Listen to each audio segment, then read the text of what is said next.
Hey everybody, welcome back to Escape Reality Star Wars Talk. I'm your host Caleb. Hi, I'm Seth. I talk Star Wars with this man. Alright, usually we like to just talk about what we've been up to this week, but really don't have too much to talk about. We only have really one piece of news, so if you want to go into that, we can just bang out the news real quick. Yeah. Alright. Right, and it's really just a rumor. So we're going to jump into Star Wars news for this week. So remember how we talked about Bit Reactor working on a strategy game for Star Wars probably a couple months ago at this point. So apparently, and that was to be worked on with Respawn. Apparently they might be showcasing it at Celebration Japan, which makes sense. We got to have something coming up soon for Celebration, right? I think the big guesses are either... Well, I mean, some of the big guesses are we're probably going to get Ahsoka Season 2 showcased in some way. We're definitely going to get Mandalorian Grogu showcased, the movie. We might even get a trailer for that one. Because that one's pretty much almost done, right? So we just really need... I mean, we're probably going to find out what happens with the High Republic next, because the High Republic, by then, is done. We'll have the book, the books, the comics, all that. That should be done. Like, Phase 3 is over then, and therefore, the High Republic project will have ended. Sad to think about, but it's been a long journey. Yeah. It's been since, what, 2021 now? Yeah, I think so. Something like that. So it's been a long journey. And so video game news also makes sense, because right now we don't know a lot about what's in the works at the moment. We know Jedi 3, whatever they decide to subtitle it, in the works. We know this Bit Reactor game. And we vaguely know that Knights of the Republic may still be in development hell. Maybe. I'm still on the more positive end that it's being worked on just more slowly and methodically. But because it is a remake of a beloved game. And so that's a toughie. I mean, what, it took us Final Fantasy VII, what, 15 years before, 15 to 20 before we properly got that remake out. So, I'm fine with KOTOR kind of taking its time similarly. So I think it's probably true that we'll get some news about this Bit Reactor game. What about you? I don't care. But do you think that this rumor might have, like, some... Or do you just... Some truth to it? Yeah. Or, it's a rumor at most. Yeah.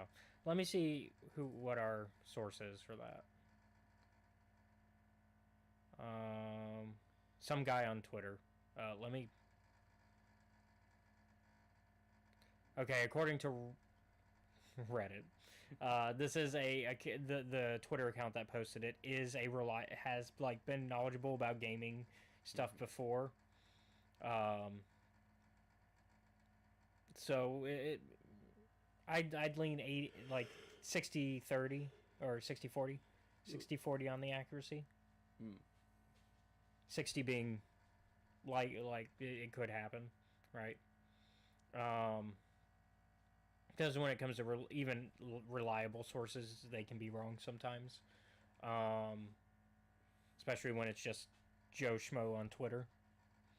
Like, maybe they have an insider, but that doesn't mean that things might not change. Especially because Star Wars Newsnet tried to reach out. Bit Reactor declined to comment on the rumor. So that can go either way, because not commenting doesn't mean anything. It could mean, yeah, we know you know something and we don't want to give it away, or it could just be we're just not commenting on any rumors, right?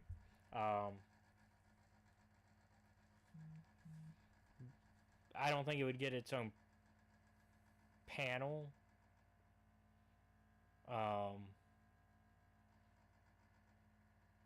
Which is what Star Wars Newsnet thinks the news implies. I disagree. I think it implies more of a it would be part of maybe a gaming panel. That would make more sense. Sometimes the bigger games do get their own panels. Like I could see Jedi 3 getting its own panel. But I don't not this. I'd see like a gaming panel where they go, here's a bunch of games that we're going to do. Yep. And they announce Jedi 3 at the end, and then Jedi 3 also has its own like panel to really go into the details. Because that one's been in the work longer, I think, if I remember correctly. But I mean, the last time we probably had an RTS was Empire at War, back in 2006. Oh boy! So it's been a minute. It's been a hot minute. Seth is I have got a picture of gameplay from Empire at War up from Star Wars Newsnet. But no, and so I know people like Chris is excited, like Star Wars Lawyer, our friend, is excited about this content, maybe, if it's true. Because they like RTSs. I like RTSs. I'm not good at them. We've had this conversation, though. I'm not good at them, but I enjoy them. So I will play it, probably. I think we've also discussed that they're not quite your cup of tea. I think the only reason that you will play this is for the show. Probably. And it will probably be my copy. More than likely, yes. And you're so like, you've got like the gun against my back. It's like, all right, it's time to do it. Like, please don't. Spoilers for Squid Game Season 2. It's the Russian roulette scene. You can't make me do it. I love it. That is one scene that I did stumble across because Kinsey was watching it in the living room. Was it the rock, paper, scissors one? Or both of them, actually. Oh, okay. Although I prefer the one that is not rock, paper, scissors. Where it's just him and the main character. Yeah. It's like I like the rock paper scissors because it's just, we are going way off topic, but this is such a good scene. Yeah, might as well. And it's also in the first or second episode, so it's not major spoiler. I like it's the first episode for the rock paper scissors one. Right. I like the tension that's made, and the fact that all because of a mistake that things went the way they went. Because bro forgot to use his second hand to make a second thing. Because they could have kept going all day if they both kept doing the same thing.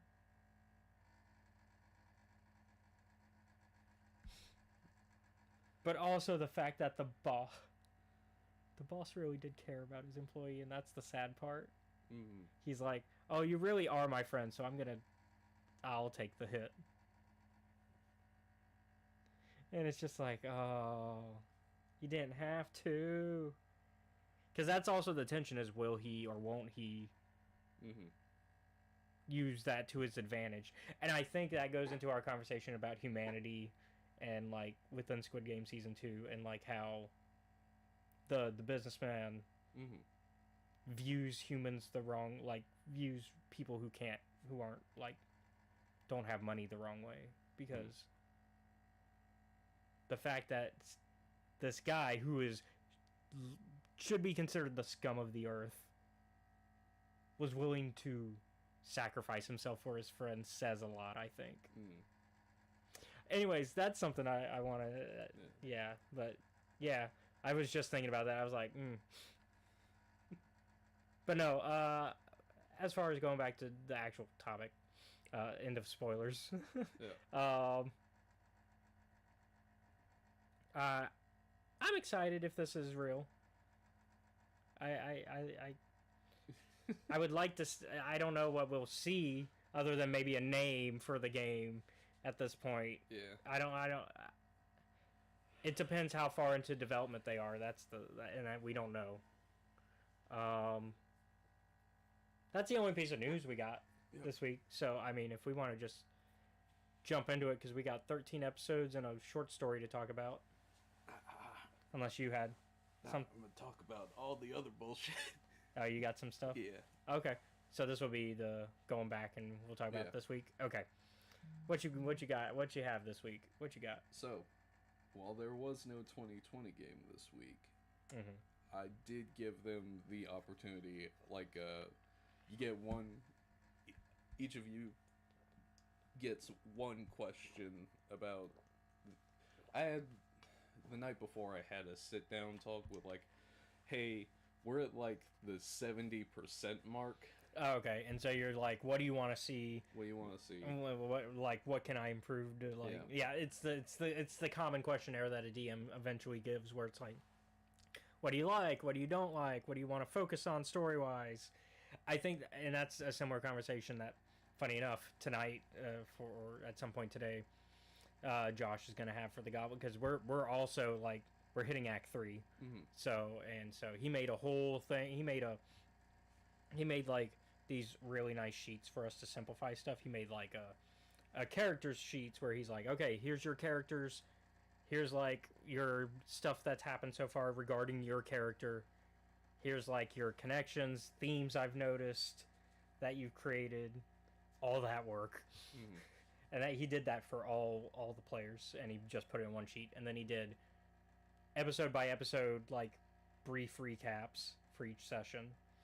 And then he did the Golden Path, which is just the main stuff from the sessions that you need to know for, like, where we're at in the story. Like, what major story points do you need to know if you were to, like, just pay attention to those, right? So almost like a previously on. Yeah. Except it's like 3 pages. So we talked about that, and I'm like, okay, I have, because right now we're on Steve's character, his arc. At this point, everybody's kind of had an arc, I think. Yes. Yeah. We did Sky's first, then we did Chris, now we're on Steve's. So yeah, so now it's connecting that all the pieces together, making a final act. And kind of just seeing what... Yeah. That's exciting, though. That's exciting. I think both for them and for you. Sometimes I have to remind Sky that I'm like, yeah, by the way, the Yakuza are still pissed at you. They're not going to stop at sending a hitman. Yeah. Yeah. Like, a hitman is not going to be the end. Yeah. Also, like, you guys do realize, like, you robbed a big name company. You don't get to walk away from that. I, like, gave them the names of, here are some big names who may come after you. Here's 5 of them. But last night I was like, I'll give you all this opportunity to ask me one question about this game, and I will answer it honestly. The 3 questions were, and this one is from Steve. During the final mission, is there a possibility of us to go out in a blaze of glory? I was like, if you want to. You could go full Mass Effect 2. I'm like, you can. You don't have to. From Chris, it was, will we ever be mob bosses? And I'm like, Core basically is. Yeah. And from Sky, it's, where's Old Boy? The NPC that betrayed the party. And the answer to that question is at the Canadian border. And they were like, we did not expect that to be the answer to that question. I'm like, well, he's there now. He hasn't been there the whole time. Yeah. So there's that. The other thing that I did is I went and I got, for the base game of Cyberpunk, the, like, secret ending, Mm-hmm. which is don't call anyone for help. Because and you have to sit at the point where it's like, who are we going to call for help to like go on this phrased mission? Yeah. It's like, well, in the three options, if your affinity with Johnny isn't high enough, are we can go to the lady that owns the company and help her like get her recapture her brother. We can go and we can call up the nomads, or we can let Johnny possess our body. Yeah. And go on that. But if your affinity is high enough with him, and you wait for 5 minutes at that decision point, Johnny can be like, you know what? Fuck it, let's just do it by ourselves. Let's just walk through the front door and blast our way down into it. So anyways, I started blasting. Pretty much, you just walk through the front door and go. Yeah. And at the end of it, that gets you the sun ending, which is great. Unfortunately, because I had romanced Judy, and Judy will only ever leave. She will always leave Night City. Mm. The only difference is if you have romanced her and you pick the star ending, she will leave Night City with you. Got it. Unfortunately, so the fuck it, we ball ending has you and her having a conversation where she's like, hey, I have to leave. And I'm like, and Sky, and I was also hanging out in the Discord with Sky, Steve, and Chris, and the rest of them. I'm like, yeah, I'm sorry, Judy, but like, Night City is not a good place. It is even worse for someone like Judy, who is very compassionate, but in other words, somebody who cares. Yeah. Yeah. It is not a good place for her to be. So I'm like, Night City is just not the place for you. I wish it was, but it's not. It's not a city of good people. No. So, yeah. 6 months to live. Woo. Well, That's about as good as it's gonna get. And, like, even the first time, like, going through the base game, I'm like, 6 months is still a lot longer than I thought I had. yeah. Which, like, to some people that might be a bit of a downer, you know? But I'm like, 6 months? Do you have any idea how much more time that is? Yeah. Yeah, it's a lot. And in that time, who knows? Maybe they find better solutions in that time. Hopefully. Yeah. Because you've got 6 months, so you got plenty of time to keep looking. I don't know how long the course of the actual game is. I assume it takes place over the course of like 1 to 2 weeks. But I don't know. Yeah. And then there's so in the DLC there's another ending that I'm like, I don't know if that's bad or like worse, because it's one of those you'll get to live but you'll never quite be the same.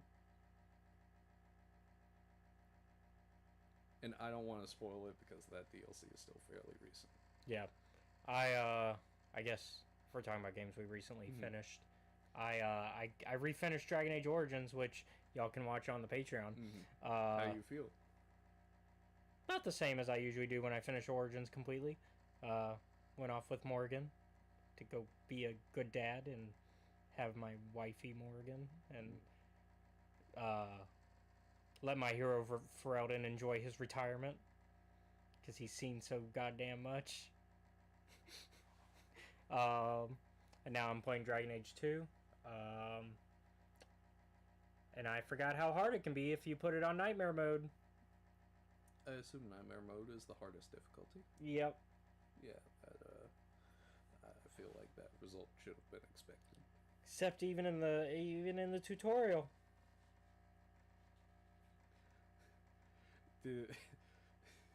Please tell me Nightmare Mode said, "Are you sure?"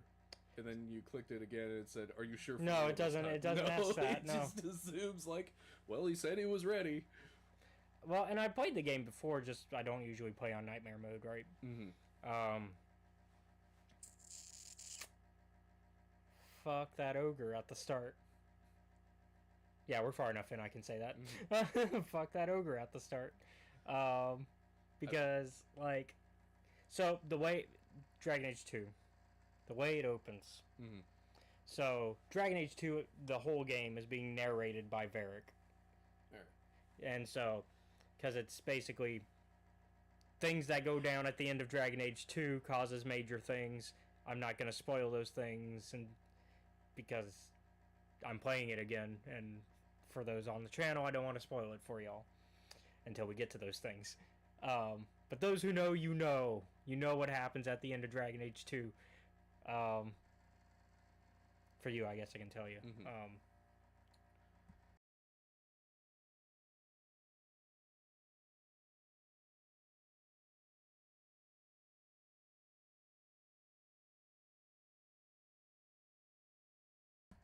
So yeah, I muted it so y'all wouldn't hear. Not sure how I feel about that one. Like, on one hand, I get it. On the one hand, fuck them. On the other hand, maybe not the best decision. To be fair.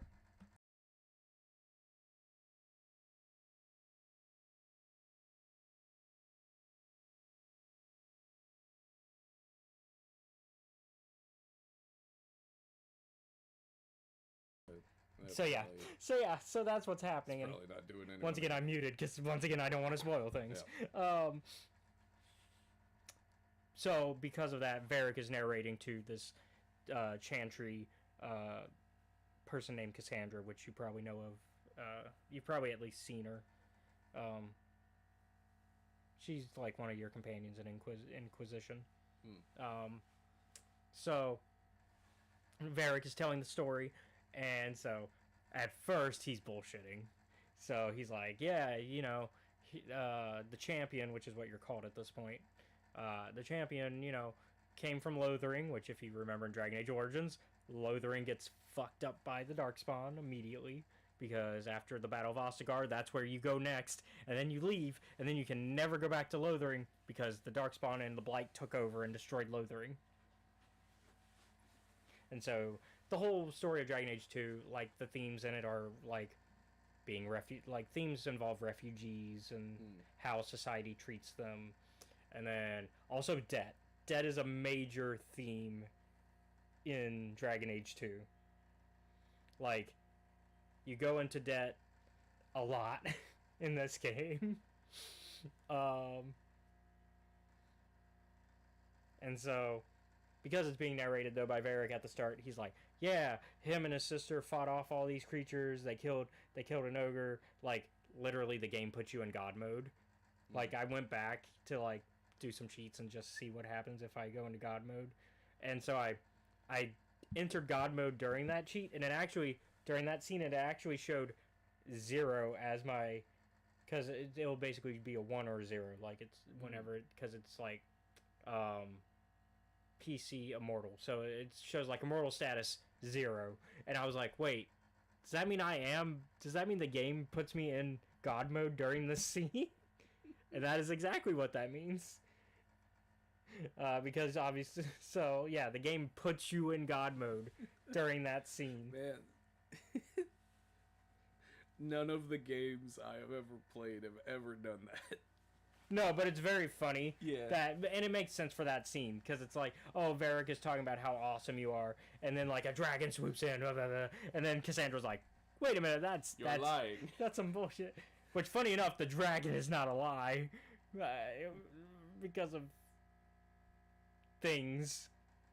It's not a major spoiler, but I'm not going to spoil it because of people who might watch the videos when they start to come out, or watch them on Patreon.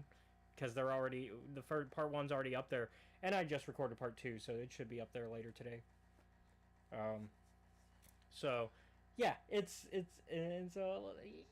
finding that out was funny, but then but yeah, so Varric's whole thing is kind of like retelling it that way, and so like he'll I don't think there's any more interjections from Cassandra, but like when it comes to like if Varric's lying or not, I can't remember. But you are meant to view this as, while you're taking the actions, this is Varric's story, and therefore there might be a little bit of embellishments here and there, because Varric is a storyteller. Varric is there's literally a in-universe book that is now an out-of-universe book that is Varric's writings, and it's like a hard-boiled mystery novel. And the characters are based on the party in Dragon Age 2.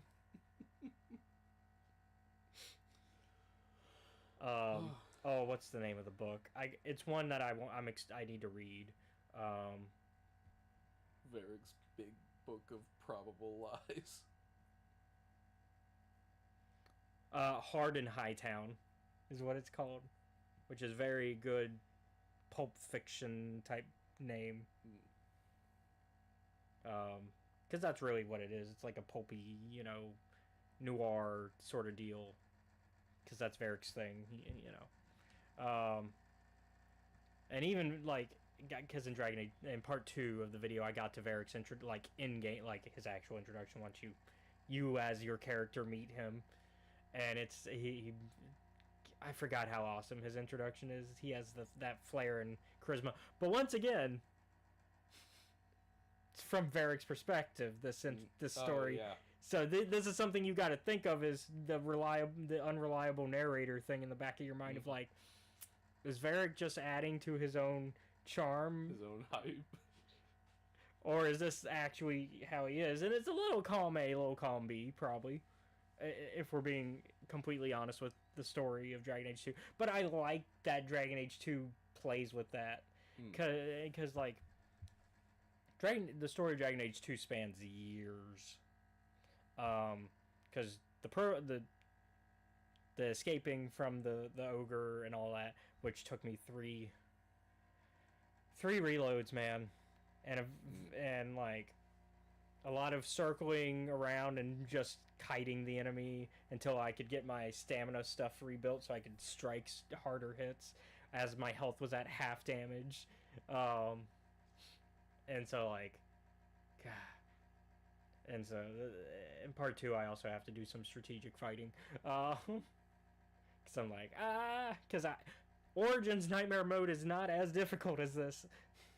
Which you would think it would, or you would think Origins would be harder than 2. Because Origins is more tactical. Like, it's the one that has the top-down view. 2 doesn't have that. It's more of an action RPG with real-time and with pause combat. Mm-hmm. It's less tactical. But in reality, it's still just as tactical and very difficult once you put Nightmare Mode on. And I'm just like, how is it 2 is harder? But no, and so, had my character save file, got to move my character save file from Origins to 2, so that's nice. I am keeping track of my choices for Origins, because I had to put them into the keep manually, because once I play Inquisition, I got to be able to use the keep to have my save files, because Inquisition is when they decided, hey, we're not actually going to transfer save files anymore. We're going to make you do a character builder thing on a website, and you basically do what Mass Effect 2 lets you do for Mass Effect 1, where you just, except Mass Effect 1 does it as a comic book thing, where it's like, oh, read the comic book and then make your choices. And then Mass Effect 2 is like, okay, now you can use those choices, right? The keep is kind of that, just minus the comic booky, and it's just you go to a website, you select what type of character you had, and then it does it for Dragon Age 2 as well, because you got to have choices from Dragon Age 2 that also are important to Inquisition, and so, but thankfully Dragon Age 2 has save file transfer, so you just use your save file from Dragon Age Origins, or you can use default endings, which I did look at what those were, and they're okay. I don't get to be a Dalish who lives from killing the Archdemon if I did a default one.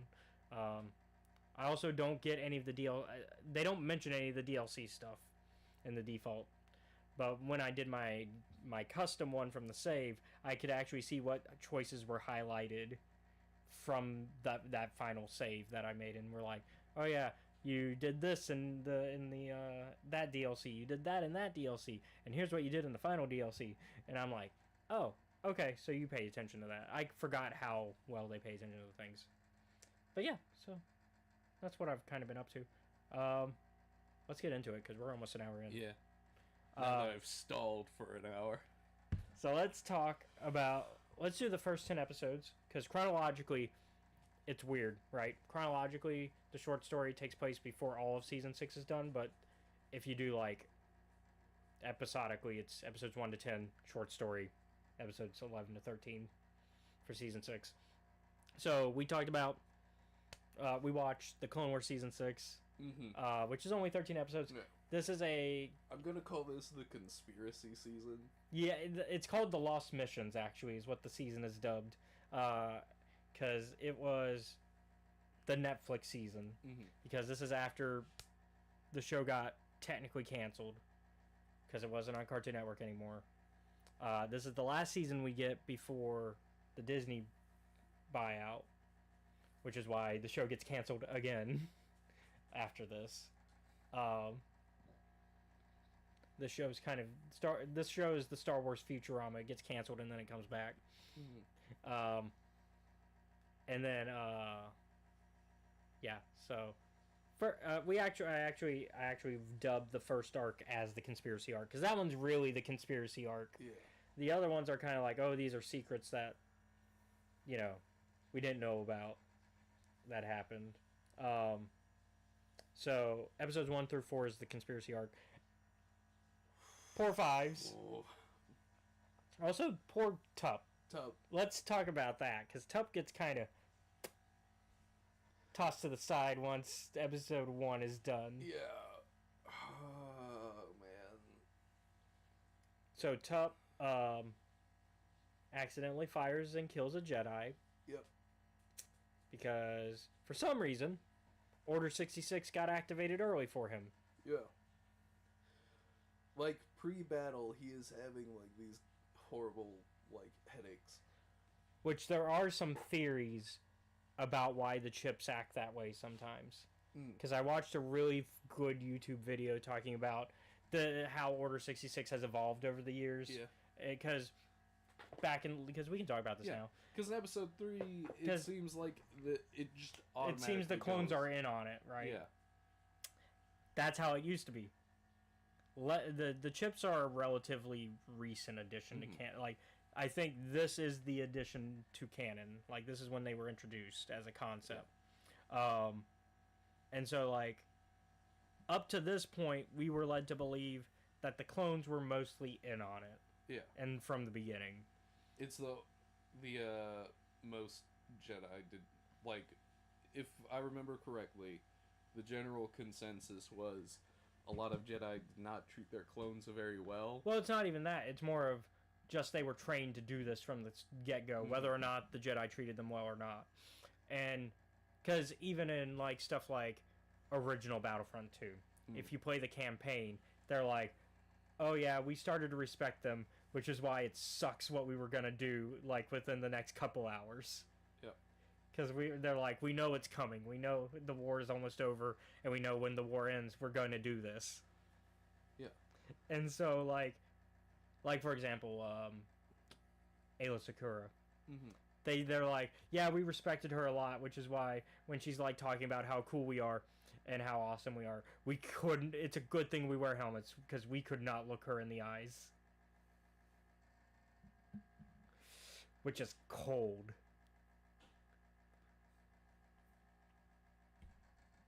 Yeah. So that's the major difference, and so this kind of shifts that, right? Yeah, to where it's like, oh, they don't. Where they're also the victims of this situation. They don't have a choice at all in this matter. Because it makes more, in a weird way, it makes more sense. Because, like, the problem up to this point is how do we explain how, especially, I think this show in particular makes it impossible for that to be how it went down. Because up to this point, the clones are very cold, calculated, not really humans. Yeah. From an audience perspective. Like, because up to this point, the way we thought of clones was closer to the Gindi Clone Wars cartoon, where they just are precision killers, don't say words, and then that's it. Go and they do orders and come back home. Yeah, like that was clones up to until this show. Yeah. Then this show goes, actually they are people and they have a lot of their own opinions, and in fact they have names. They don't just go by their numbers all the time. And in fact the Jedi kind of humanized them and made them realize that they are more than just clones.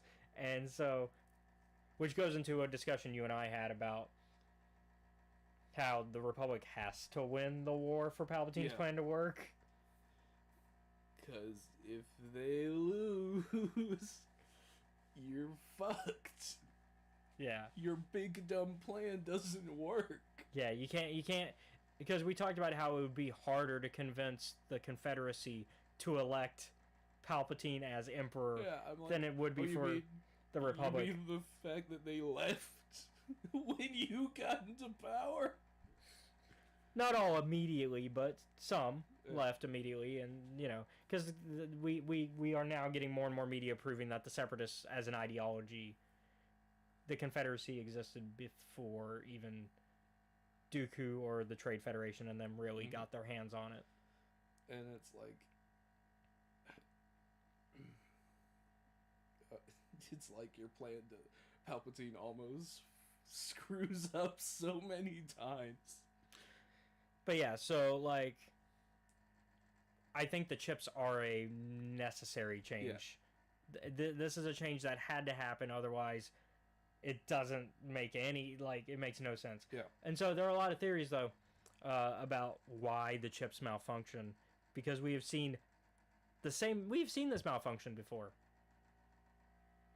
Wrecker.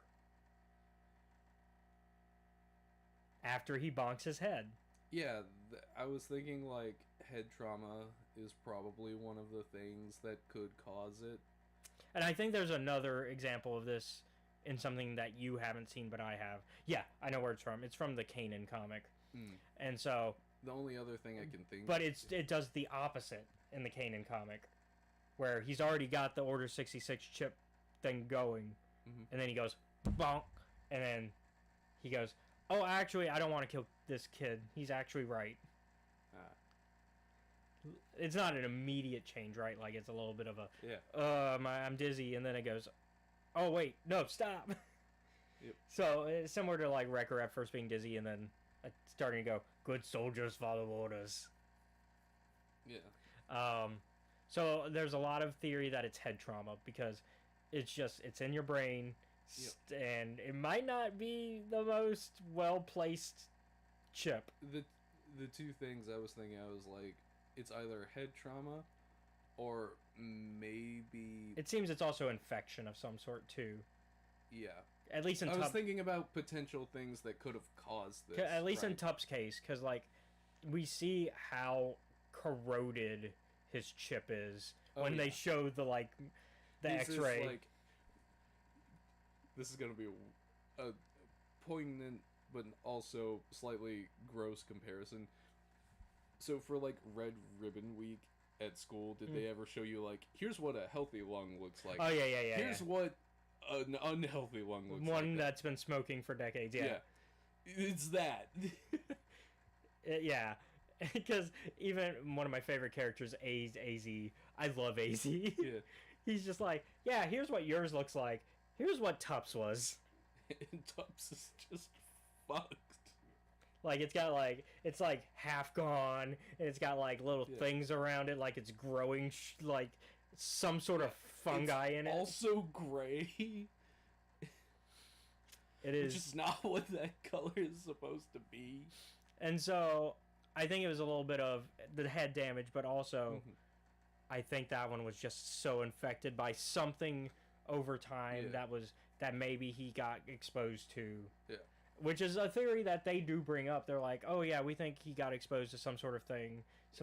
although they think it's chemical warfare, they think it's something they assume that the Separatists did something. They use Palpatine as like, oh yeah, there are parasites native to Ringo Vinda. That's his cover story. Yeah. Well, even before that, though, they're like, oh, we think they also consider that it's like some form of brainwashing or like chemical warfare. Because Geneva Conventions don't exist in Star Wars. No, they don't. What was I going? But yeah. The other thing I considered, I'm like, maybe because they use a lot of EMP grenades, right? Yeah, because they're mostly fighting droids. So why use something so destructive when you could just knock them out? Yeah, I was like, maybe he stood too close to one of those one day. Yeah. I was like, if that was the case, there should be a lot more than Tup. Yeah.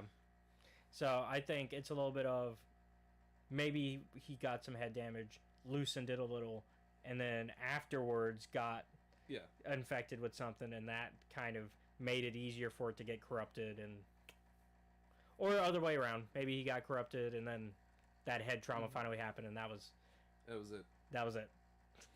And bang, one dead Jedi. Yeah. Which sucks, because from what we understand about that race, is it's very similar to the Tarek Sarret situation, where they are heavily connected, if I remember correctly. I was... Because her sister feels that, and it's just like, oh my god. I was like, let's be for real, Tup lost them that battle by doing that. Because it was a major distraction, and and like, everyone being like even the enemy general is like, wait a minute, that's weird, that's not supposed to happen. How did that happen? What? He's like, hey Dooku. Calls up Dooku. Like, hey man, I just had some really weird shit happen. It's when you call the manager after a really weird customer. Mm-hmm. You're like, hey, you gotta hear about this. You gotta hear how crazy this customer was. I'm not sure what to do. They might call us about, like, they might call corporate about this, so you gotta know before that happens. Speaking of... And then Palpatine at corporate's like, yes, I'm hearing about this thing. Yeah. And Dooku's like, it's all well and handled, and Palpatine's like, not from what I'm hearing. We did have the little bit of real life gonna peek through here. I did have this old lady this week that was really just weird in the fact that she just walked up and was like, I need corporate's number. I'm like, okay. She didn't say why, and I didn't ask. Yeah. And so I'm like, hey, sometimes boss, it's just best can you go and get the number? So she goes, she gets the number, she writes it down on a piece of paper, and the old lady fucking disappears before she gets the number. And she never comes back. She was a ghost.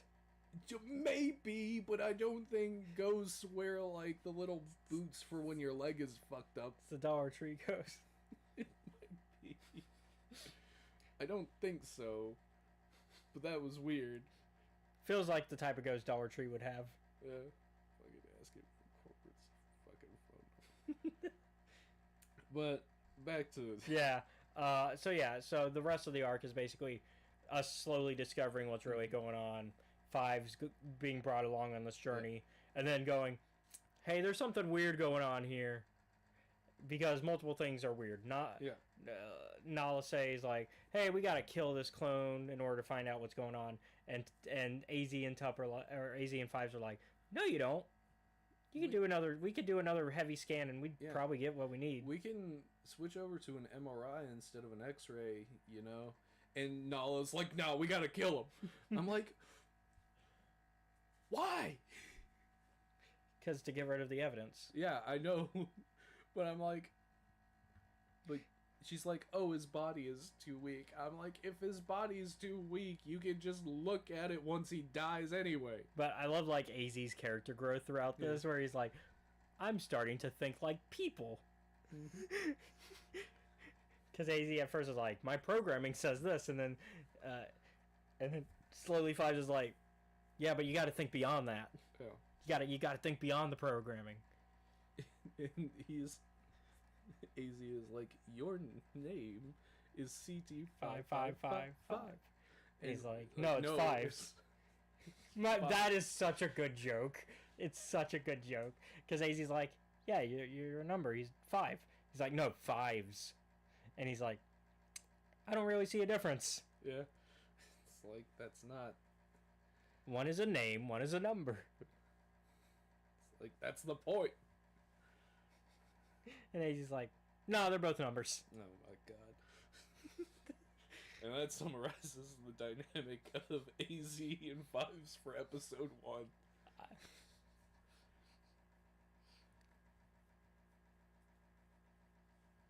No, I can't say that. You were like, hold on, if I say this, I'll never beat the allegations. But I love AZ. Yeah, he's great. Yeah. I do like the, with AZ, the fact that Fives is like, hey, what's your programming say about letting a patient die? I guess the nice way of putting what I'm thinking is AZ has Sheldon Cooper behavior. I see. Yes. But he's also a droid, so like that's the difference. Like he literally is. But also we've discussed how in Star Wars droids evolve. Yeah. And after a certain point, they are sentient, I think, and so we've discussed that. Yeah, I think AZ hits that mark by the end of the arc. So Nala says lie because she's a lying bitch, and I hate her. Her redemption and Bad Batch don't mean doesn't mean a damn thing to me. I think like last night while we were on the call, I think the exact words were, "It's a good thing you don't die now because you're useful later." Which I think is the coolest thing I've ever said about anyone. Fictional or otherwise. And, but no. Because, like, that's a deep level of hatred. Yeah. And then you forget Lama Sue's in charge until Nala says, like, I should report to Lama Sue. And you're like, oh, yeah, you should report to the Oh, right, the government. Yeah. Of our cloning facility. Well, yeah, because don't you know in Star Wars, all corporations have politicians in charge. Yeah, except for the Separatists. Mm-hmm. Except for them. Other than half of them. Other than half of them. We'll get into my thoughts a little bit on that later, actually. Yeah, we'll talk... Oh, yeah, because we're going to hit the Banking Clan episodes. And so, God, Fives does a pretty good job, except he goes about it in a manner that makes him look fucking crazy. Yeah, let's kind of just... Yeah, because we're running... Yeah. We are... let's not expand too much on it, but let's... Yeah, poor Fives, because basically he and AZ initially run because, like, he goes back, and then they're like, all right, you're going to leave now, bye. And he's like, okay. And they're like, you're going to go with Tup to Coruscant. And then they're like, actually, we're going to reprogram you. And AZ. Yep. And AZ's like, yeah, bye, we're going to be reprogrammed. I hope we're friends afterwards. What? No, we're not doing that. So him and AZ run off, and then they're like, and like basically they come back because they're like, we need evidence. The thing that I've learned from watching Fives versus both the Kaminoans and the Coruscant troopers is, man, those two fucking units suck. Well, but also, at least for the Kaminoan ones, we know they're not really used to having to have active combat. Yeah. Other than the Kamino arc, where Kamino gets attacked. But other than that, it's essentially, we're really just glorified security guards. Yeah. We're overly armed mall cops. Pretty much. And then now thinking about it, I'm like, oh, it makes sense, of course, that the fucking Kaminoans got bodied super hard. Because Fives has been on the front lines for 3 years, and these guys have basically been on babysitting duty. Or just born. That too. Well, they can't be just born, but I know what you mean. Yeah, like, to the point of they are now old enough to be... Yeah. But not to be on active. The Coruscant Guard, now that I think about it, actually does do a pretty Coruscant Guard's a little bit more serious. Yeah. Like, they're pretty good at their fucking manhunting job. Yeah, so eventually they get sent to Coruscant once he comes back again with the evidence. With the evidence. And this time Shaak Ti gets to see it. Yeah. And Shaak Ti's like, okay. And, like, Shaak Ti and Nala Se are having a fucking property dispute. That is the other half of this. Which I think the Kaminoans are not correct about who would have the rights here on this one. Because it's no longer theirs. Yeah. They sold it. Yep. It's the Jedi and the Republic's property at this point.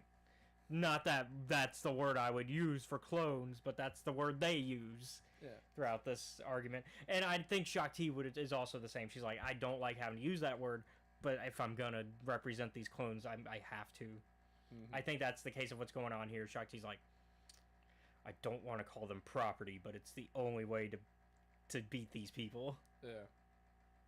And it's like, I'm like, Fives is a better man than me. I'd have fucking shot Nala Se immediately. Yeah, and of course, admittedly, by doing that, it proves the like, oh, it's the aggression. We put that in there to stop him from being aggressive, which I think that's also the biggest. I think the moment he goes, I pulled mine out, is the biggest mistake. Yeah, he didn't have to tell them that. He could have just gone, look, it's in every single one of them as babies. Yeah. What's a baby gonna do? What are we going to do? Cry at you?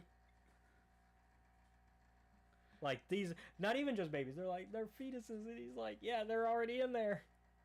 It's like, oh god.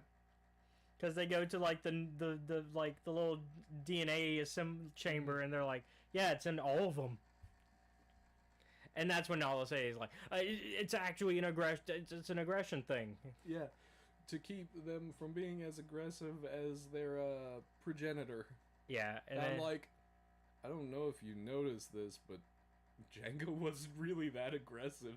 Also, that's not how traits get like that kind of. That's not how DNA works. It's not how DNA works at all. You're not gonna get, oh, I'm aggressive because my daddy was aggressive. It's like that's not how that works.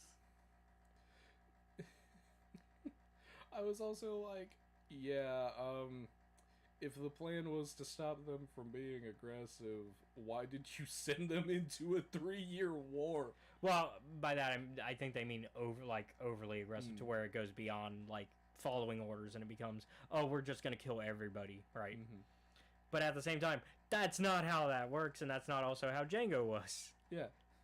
Jango was a businessman who basically goes, I'm gonna get my job done and I'm gonna get paid. That's it. Which is also how Boba goes. And then I'll go home to my son and play catch. Well, I'm going to train him to be a bounty hunter, too. He's going to join the family business. Family business of murdering or capturing people. Of murdering and or capturing. But no, because is Jango a good person? No. But he's not as violent of a monster as I think a lot of people in Star Wars assume. Yeah. He had a code. Bro, to Jango, it's a 9 to 5. He's not interested in... Which is a nice thing that they brought back into canon, because, like, for a while we didn't really have, like, once the canon reset happened, we don't really know Jango's personality that well anymore. Like, in Legends, though, he was a man of honor, he had a code, he would, you know... and we see that that's kind of what canon version of him is also like, especially, like, with while it's not a great comic book arc, the droid arc for the mainline comics, when we get the flashbacks with Jango, we see that he is also an honorable man who follows a code, who, while he can be violent and will if he needs to, he will also get the job done and do what he needs to for that. Same thing with the Jango Fett comic book that where it's like, I'm not the idiot who beat the shit out of like a space monster and didn't feed it. Yeah. And so, you know, he's a complicated guy.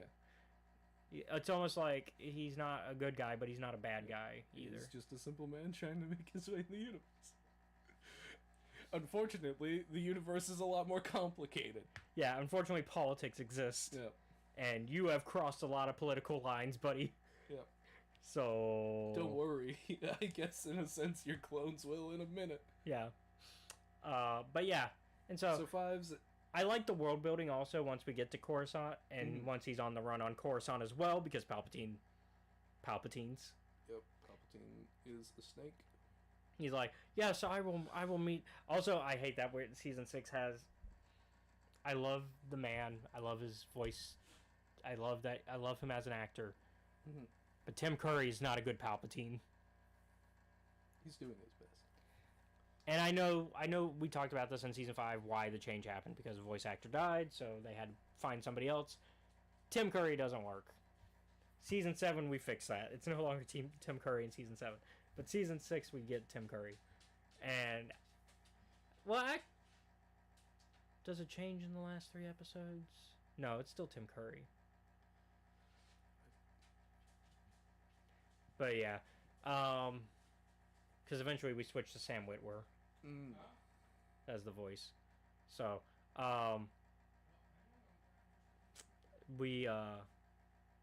but yeah, he's like, yes, I will meet with him and we will discuss what's going on. Yep. I'm of the first mistake, right, that I think Fives makes is meeting alone, but it happens even before that. It is, I want someone to make sure that Nala Se does not fucking touch me or come near me. Which she injects him with shit on the ride to Coruscant while he lays down on a gurney. Yeah. And so he's already kind of like... That is his first mistake. Yeah. I mean... It's fine to like... It's nothing he could have stopped, though. I don't think that was... Unless he demanded Shakti go with him, which even then, Shakti did go with him, and she just wasn't by his side at every second. And unfortunately, I think that's a case of there was nothing that he could do to stop being drugged. But then also going, yes, I'll meet with him alone, because this is a good man. General Skywalker knows him and loves and trusts him. The assumption that I'm like, you fucker with your goddamn good publicity. He's got good PR, man. Yeah. And then he plays the old man act. He's like, he attacked me. Get him. Essentially. Pretty much. He is a dangerous man. I'm trying to think about, like, I almost wish I could actually see the scene. Because I'm thinking about some, like, he just fucking whispers into, like, Fives here.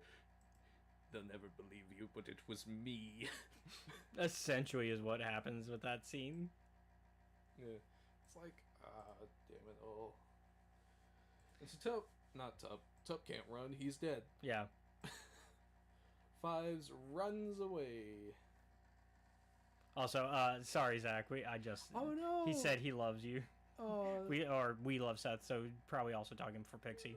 Thank you, buddy. Yeah, our chat's being weird, so I can't always see it right now. God. It wasn't that long ago, so. But yeah. Point is, I really like Fives. I wish things had turned out better because I'm like, you were a little sloppy. The worst one comes at the end in the warehouse with Anakin and Rex. I also love the world building. I was going to talk about that. I love the clone bar. Yeah. I love that they have like the clone bar, and it's what's the number of it? 1313. Is that well? But what's the actual clone bar name? That's the level of Coruscant it's on.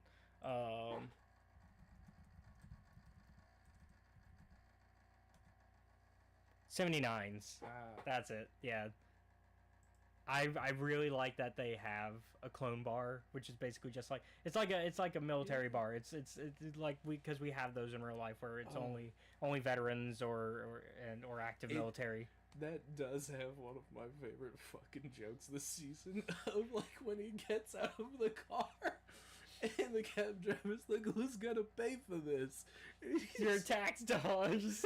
He says, the thing is, Fives isn't trying to be disingenuous, but he goes, bill it to the Republic. And the rest of the clothes, I'm like, you know what, yeah, that's the fucking funniest thing I've heard. But I think it's him also trying to blend in and just be like, oh, I'm not, like, he has to pretend that he's not, like, on the run. He has to pretend like, oh, I'm just a clone here for a good time and have shore leave. Yeah. My second thought is, like, what an asshole. Not him. I also love the cab ride where the cabbie's like, where he's like, have you heard the story about the clone who... He's like, pal, I'm a cab driver. I have stories all the time.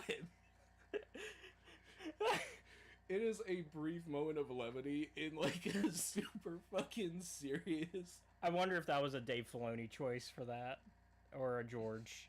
Oh, God. Because it could be either, honestly. Could be either of them. I do love it though, because it's world building. It's a case of not everything has to be the plot driven. This is a little bit of world building, just so you know. Yes, this exists, and yes, this is how people. And also, Bill to the Republic is also crazy when throughout this show we have seen how the Republic citizens are slowly losing, like the Republic is losing support for this war because the citizens are slowly being like less and less. Like interested in the outcome. They're hitting the 4-year mark of a war, which is basically when everyone's like, God damn it, I thought we'd be done by now. Yeah, it's also the mark of my tax dollars are still paying for this. Yeah.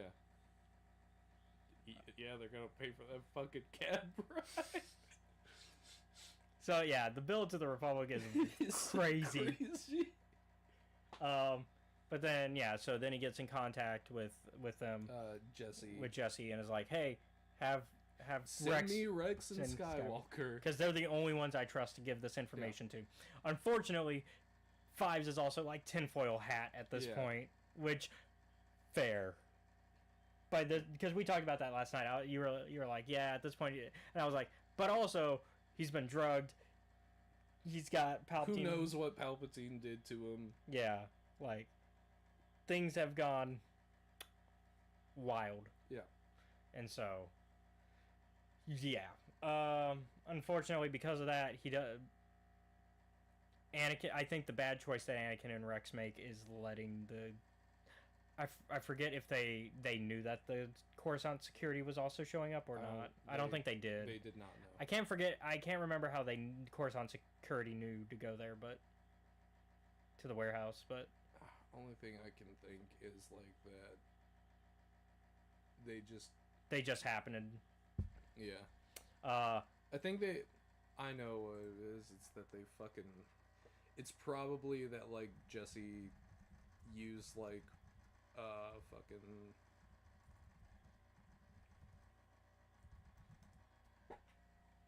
Like a payphone and they were just listening in. Oh yeah. Also, fuck Commander Fox. Fox has done so many bad things in Clone Wars. I cannot.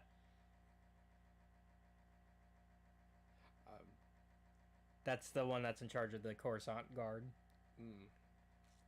Fuck that man. I'm trying to remember. Is he a clone or is he? He's a clone. Okay. Commander Fox is the one that chases Ahsoka during the Ahsoka on the Run arc as well. And is also, I would argue, he's the aggressor of this situation that gets Fives killed.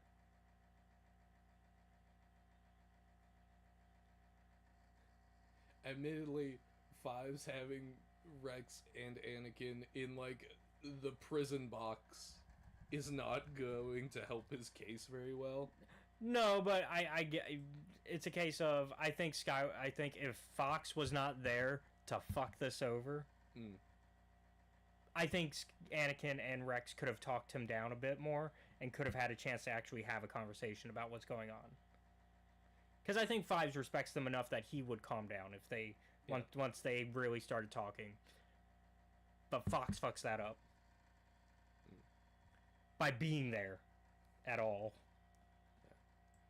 And really, it is very much a, like, even Fox doesn't want to do what he does to Fives. Yeah, because he's it's like, his brother. I don't want to shoot you, bro, but I am like, Fives, I know you're going crazy, man, but don't pick him up. If you do, you'll die. It's just one of those things where I'm like, don't do that. If you do it, like, I think we've had... It's a tragedy. Because we're watching a tragedy unfold, and it's one that we know has to happen. Mm-hmm. Because I'm like, God damn it, if the story was different... If this was not a prequel, and we were able to, like, see things in chronological order, things could be different, because then, you know, maybe changes in future installments. But because it's a prequel, we know what has to happen. Yeah. We know Order 66 has to happen. We know the Jedi can't really understand what it means. Mm-hmm. Because that's another thing. In Legends, they kind of know about Order 66, but they see it as, oh, this is a just in case something. Yeah, this is one of our emergency protocols. One of, like, 100. Yeah. Because, like, there's even, like, in Legends, there's even one for Palpatine, where if, say, the Supreme Chancellor does what he does in Star Wars, they could have... Fuck that guy up. Yeah. Which I think is also the brilliant thing in... like, that's probably one of the most brilliant things that he does in Legends, where he's like, what if we made not one, but 2 orders that also go against me to make it... Just so that it's believable. Yeah. But I think that kind of has shifted to being something in canon, but... I think... Because I think they learn... Look it up right now? Yeah. But yeah, go ahead. What your thought, though, while I'm looking it up? Oh, God damn it. But, like... Let me double check here.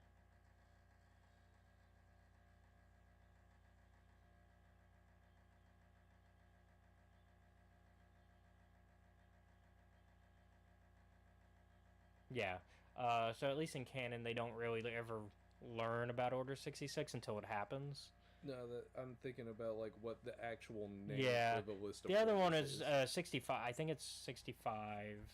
But, they're like contingencies, essentially, and I don't see... Like, they're security protocols.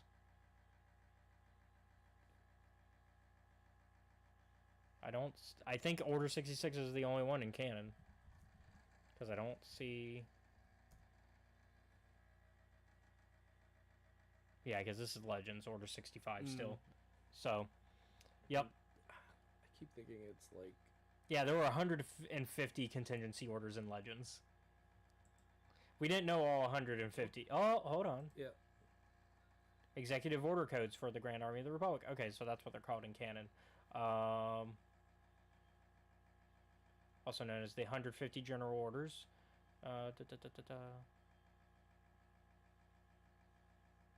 Oh, this is... the only sources are not entirely canon. I see. The only sources are the RPG books. So, that and... Debatable as being canon, yeah. Okay. But yeah, and that's that storyline. Unfortunately, Fives gets murked. He died because he knew too much. Already written. He knew too much. Yep. And so, and they're like, it was a parasite. Don't worry, we've prepared an inoculation. It'll never happen again. Mm-hmm. Happens again like weeks later. You lying fuck. See, I think the next arc is the banking clan. Yep. So, our good boy that we love to hate is Clovis is back. Clovis, you're back. So we learn a lot about Clovis actually, and I think Clovis in this arc is actually trying. I think he's not. I think he's being genuine throughout this arc, which is because, like, a lot of people are like, "Oh, he's just trying to weasel his way back in. He's still a he's still part of the Confederacy." We learn a lot about his backstory. We learn why he's part of the banking clan, and basically his parents worked for the Munes, and then they died in a bombing incident. He said, like a car crash. or a car. Yeah, something like that. Something exploded and his parents died. Yeah, and so the Munes that they worked for took him in. Yeah. And basically treated him like a son. Like, they just straight up treat him like a son. Which I think also humanizes the Munes. Something that we haven't really seen a lot of. Is, like, showing the good side of the Munes, even though they're part of this corrupt banking clan system. We also learned the intricacies of money in Star Wars. Yep. And how it makes no sense. No. It still doesn't make sense to me to this day. To be honest, fucking... Why are there not two banking systems? Why is there not a separate banking system for both forms of government? Yeah.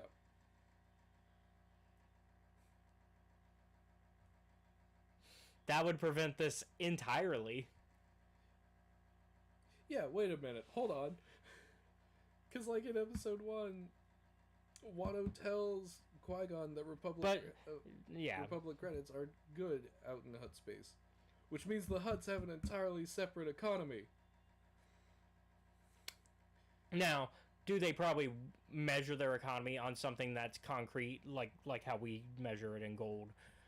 Less and less often nowadays, but like how, like, theoretically we measure it on gold, right? Mm-hmm. Do they have a similar measuring tool to be like, oh, this many whatever Hutt credits are this equal to this many Republic credits? Because that still has to exist, right? Yeah. Even if you do a separate... And that would be the problem, I guess, with the banking clan. If they did decide to dissolve into two separate groups for both economies, they would have to come to an agreement of, okay, how much of this equals that? And we still have to pay each other money because we're still funding wars. Yeah. And then there's the Chiss, but they're they're a separate thing. Yeah. But that means that, like, they have Chiss their currency have their own currency, and more than likely, even other members of people in that part of space, in the unknown regions, probably have their own currency. Yeah. Like, I don't think the Grisk are using the same currency as the Chiss. They're not. And it's like, the economics of this fucking galaxy make no fucking sense. We don't know how much a fucking ration bar costs. And we know they switch, and we know why this storyline has to happen. It's so Palpatine gets control of the banks entirely, so that way he can create the Imperial credit system whenever the Empire raises up, right? Which, you know what? That might be one of the, quote, best things he ever does. Is unify the banking system under himself. Yeah. Because at least it's like, okay, now we at least have a consistent thing. It still screws over the Confederacy. Still fucks over so many people. Once again, means the Republic has to win this war. Yep. Because if the Separatists win, they don't have an economy. Yep. Because the law is that the Supreme Chancellor has, like, it's under Palpatine. So, like, if he's like, well, I'm no longer in charge of the Republic, I'm in charge of this Confederacy because they won. And also, I'm an emperor now. Everyone's like, the fuck? What are you talking about? So, once again, the Republic has to win. Yep. It's a very recent discovery I've made, and the more and more stuff we watch, the more it gets just confirmed that that's how this war had to end. Also, Clovis, I was like, it's another one where I'm like, that's a smart move politically, Dooku, that you've, like, backed Clovis into a corner. However, you failed to take into account, what if Clovis just fucking tells the truth? He won't. Although he came close a lot of times. Yeah, I'm like, he won't. But... And honestly... Sorry, no, you're good. This is a case where I don't think Clovis would have been punished if he told the truth. There's no downside to him not telling the truth. Clovis was just... So what? Clovis is young, I think, because, like, what... Padme and Clovis are, like, in their, like, late 20s or near 30, right? Well, hold on. Figuring the math now. Mid-20s. Yeah. They're like, because at this point Padme would be 24. So, assuming she'd be like 26, assuming we're hitting the end of the war. because Anakin be 21 at this point. So yeah, he's probably about the same age, so maybe a year older. But also, there's no downside to him telling the truth. He's like, oh, well, I guess I'll lose my position and my money. I'm like, oh, you mean like everyone else? I mean, at this point, just tell them so that way they can deal with it for you. Yeah. But I think also the downside would be Palpatine still wins. Yeah. Because I think Palpatine would use that still as an excuse to go, while we won't punish him, I'm going to take the banking clan. I think that's how that would go down. Oh, yeah. So it would still be same result, better outcome for most. Mm-hmm. Well, better outcome for our main characters. Yeah. I should say. Not for most. I do feel, admittedly, Clovis being like, yeah, and a separatist assassin showed up and the Jedi saved me. I'm like, that is the craziest thing to do. Also, the most controversial scene is in this arc. Anakin and Clovis's fight. Because there are people who love that Anakin did it, but I think those people are wrong. And then there's people like me who are like, hey, that's a bit toxic. And like, while Clovis is he's a bit of a shit stain. Not the time or place. Yeah. Especially because the scene, while we can understand the anger Anakin has in this moment, it's a case of Padme was going to make sure that didn't happen. I think Padme's a big girl. She can handle Clovis, right? She doesn't need Anakin there to stop anything. And I think that's the red flag of that situation, is that Anakin's like, I'm dealing with this. It's my problem now. You're not a part of this. Like, as he's punching Clovis, Padme's just like, hey, stop, chill out. You're good. What are you doing?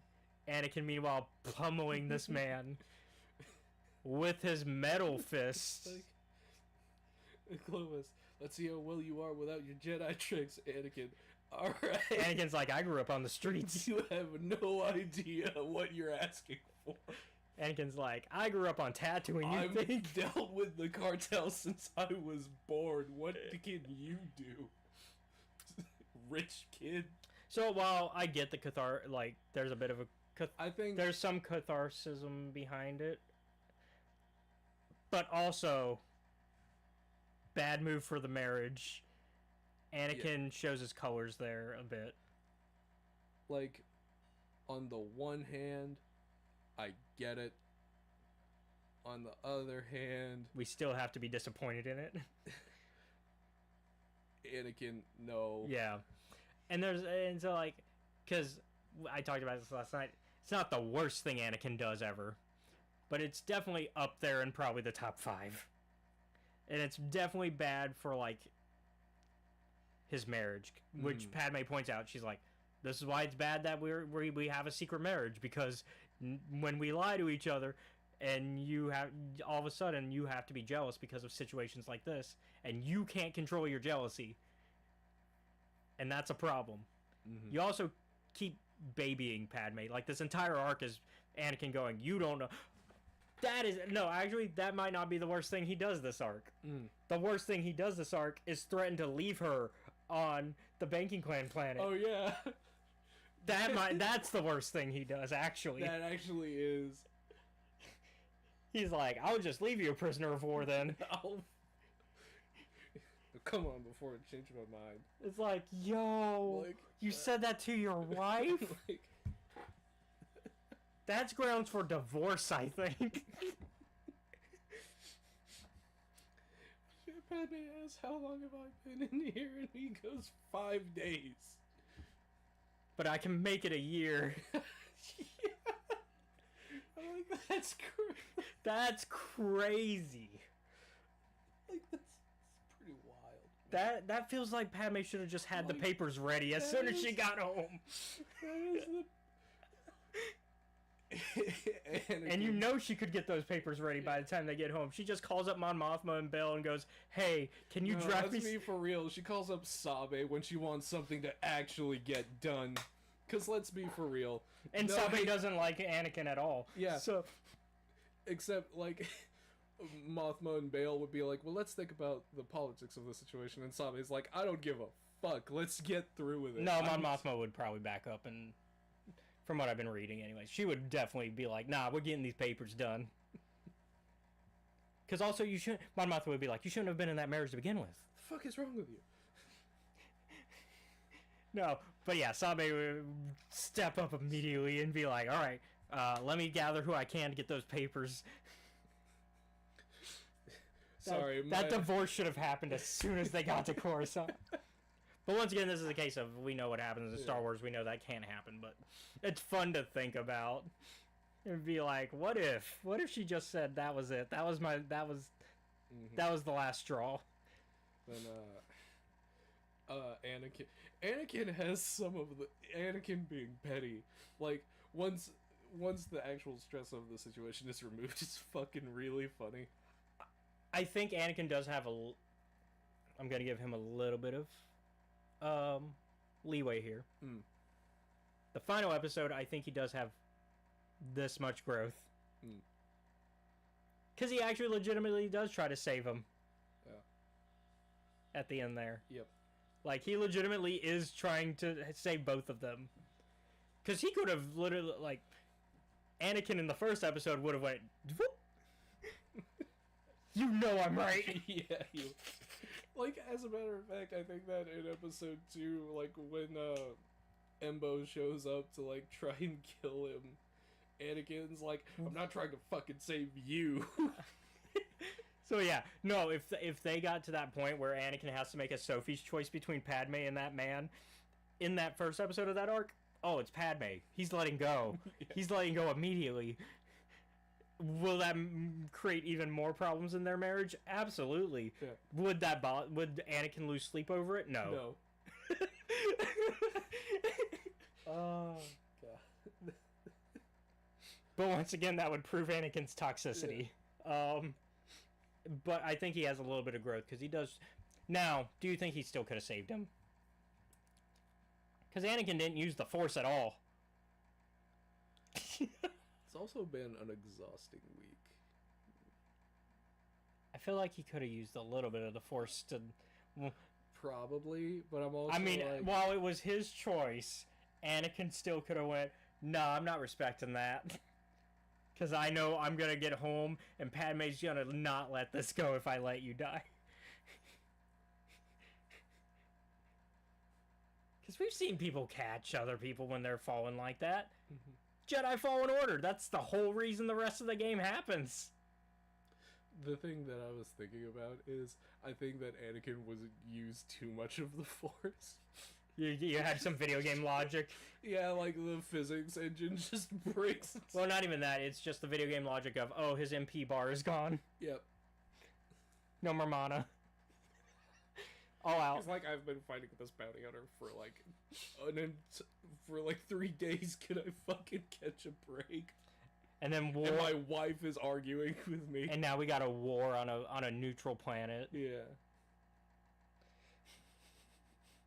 But no, I liked it. This was supposed to be a simple bank withdrawal. This was the Republic's gonna pay their debts for this month. Yeah. And it became, nah, now you take over. Yeah.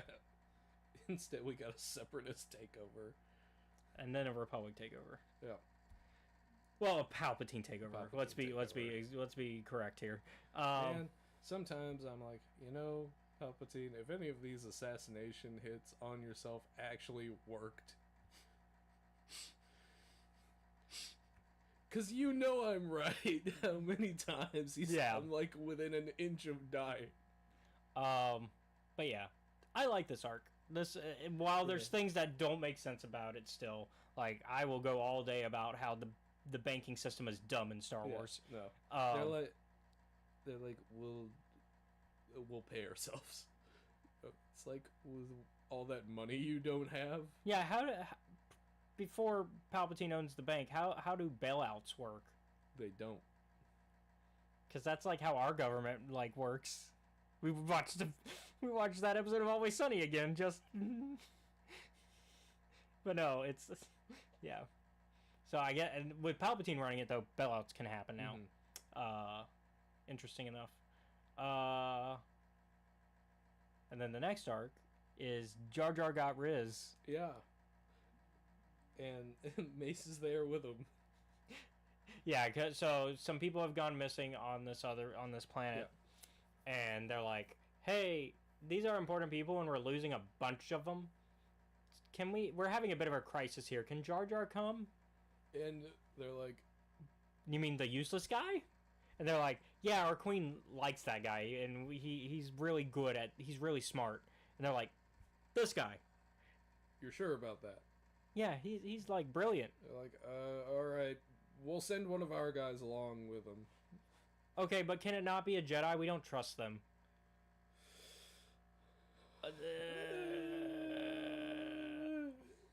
Yeah.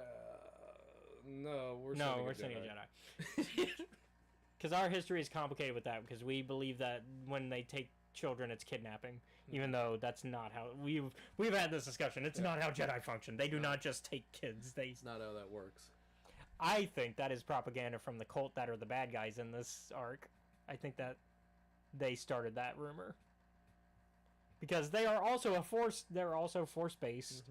So what better way to prevent Jedi from interacting in your dark side force activities than go, "Hey, the Jedi are kidnapping children." And scapegoating Jedi.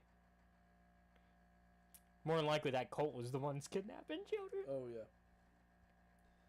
When so going through this arc, seeing the green mist magic, You immediately knew. I was like, is this bitch still not dead? What does it take? I can't say anything. What? No, I can't say. So for context, turns out Mother Talzin ain't quite dead yet. Yeah. And she's like, I'm not dead yet. Here you are. No, I'm not. He'll be dead in a week. No, I won't. Pretty much, Mother. I'm like, because I was confused. No, she did die. Yeah, I was like, how the fuck? No, you died. You don't get to come back. That's against the rule. And I was like, wait a minute. No, it's not. We're dealing with magic here. Resurrection. Yeah, I was like, this is not... She also explained, this is also a 100% confirmation of the whole, they don't actually use the dark side. They kind of just, they use a middle ground. The green stuff is the ichor they use is how they, like, think of it in D&D terms. It's a material component. It's a material. Well, I was going to say, not a material component. I was going to say, the thing that the druid, it's the... A focus? It's a focus, yeah. Yeah. It's a focus. Although I guess it is a material component because I guess they do run out of it as they use it. So I guess it would be a material component. That'd be more accurate then, yeah. Essentially, they pay the Force. So they can do dark side stuff. They can do dark side stuff, yeah. Which is also how this cult operates. Because basically what they... And it's also why they're having to steal force magic because they're like, we got to bring her Mother Talzin back to life, so we need enough energy. The great mother back to life, and I'm like, well, it's only 3 people have used that name.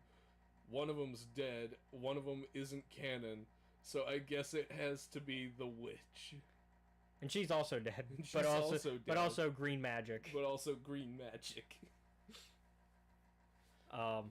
But once again, Jar Jar got Riz. Him and that we learned that him and that queen. I hope they're happy together. I don't know if that's the case. Probably not. I feel like someone took Jar Jar out back and shot him. Surprisingly, not that.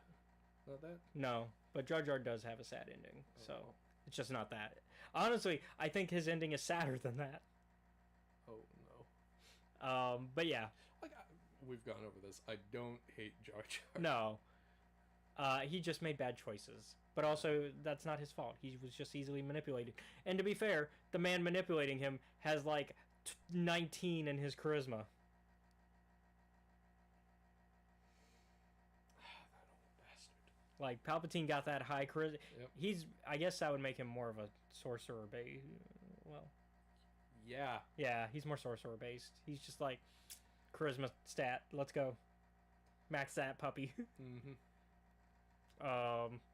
Yeah, fuck, he is a charisma build, isn't he?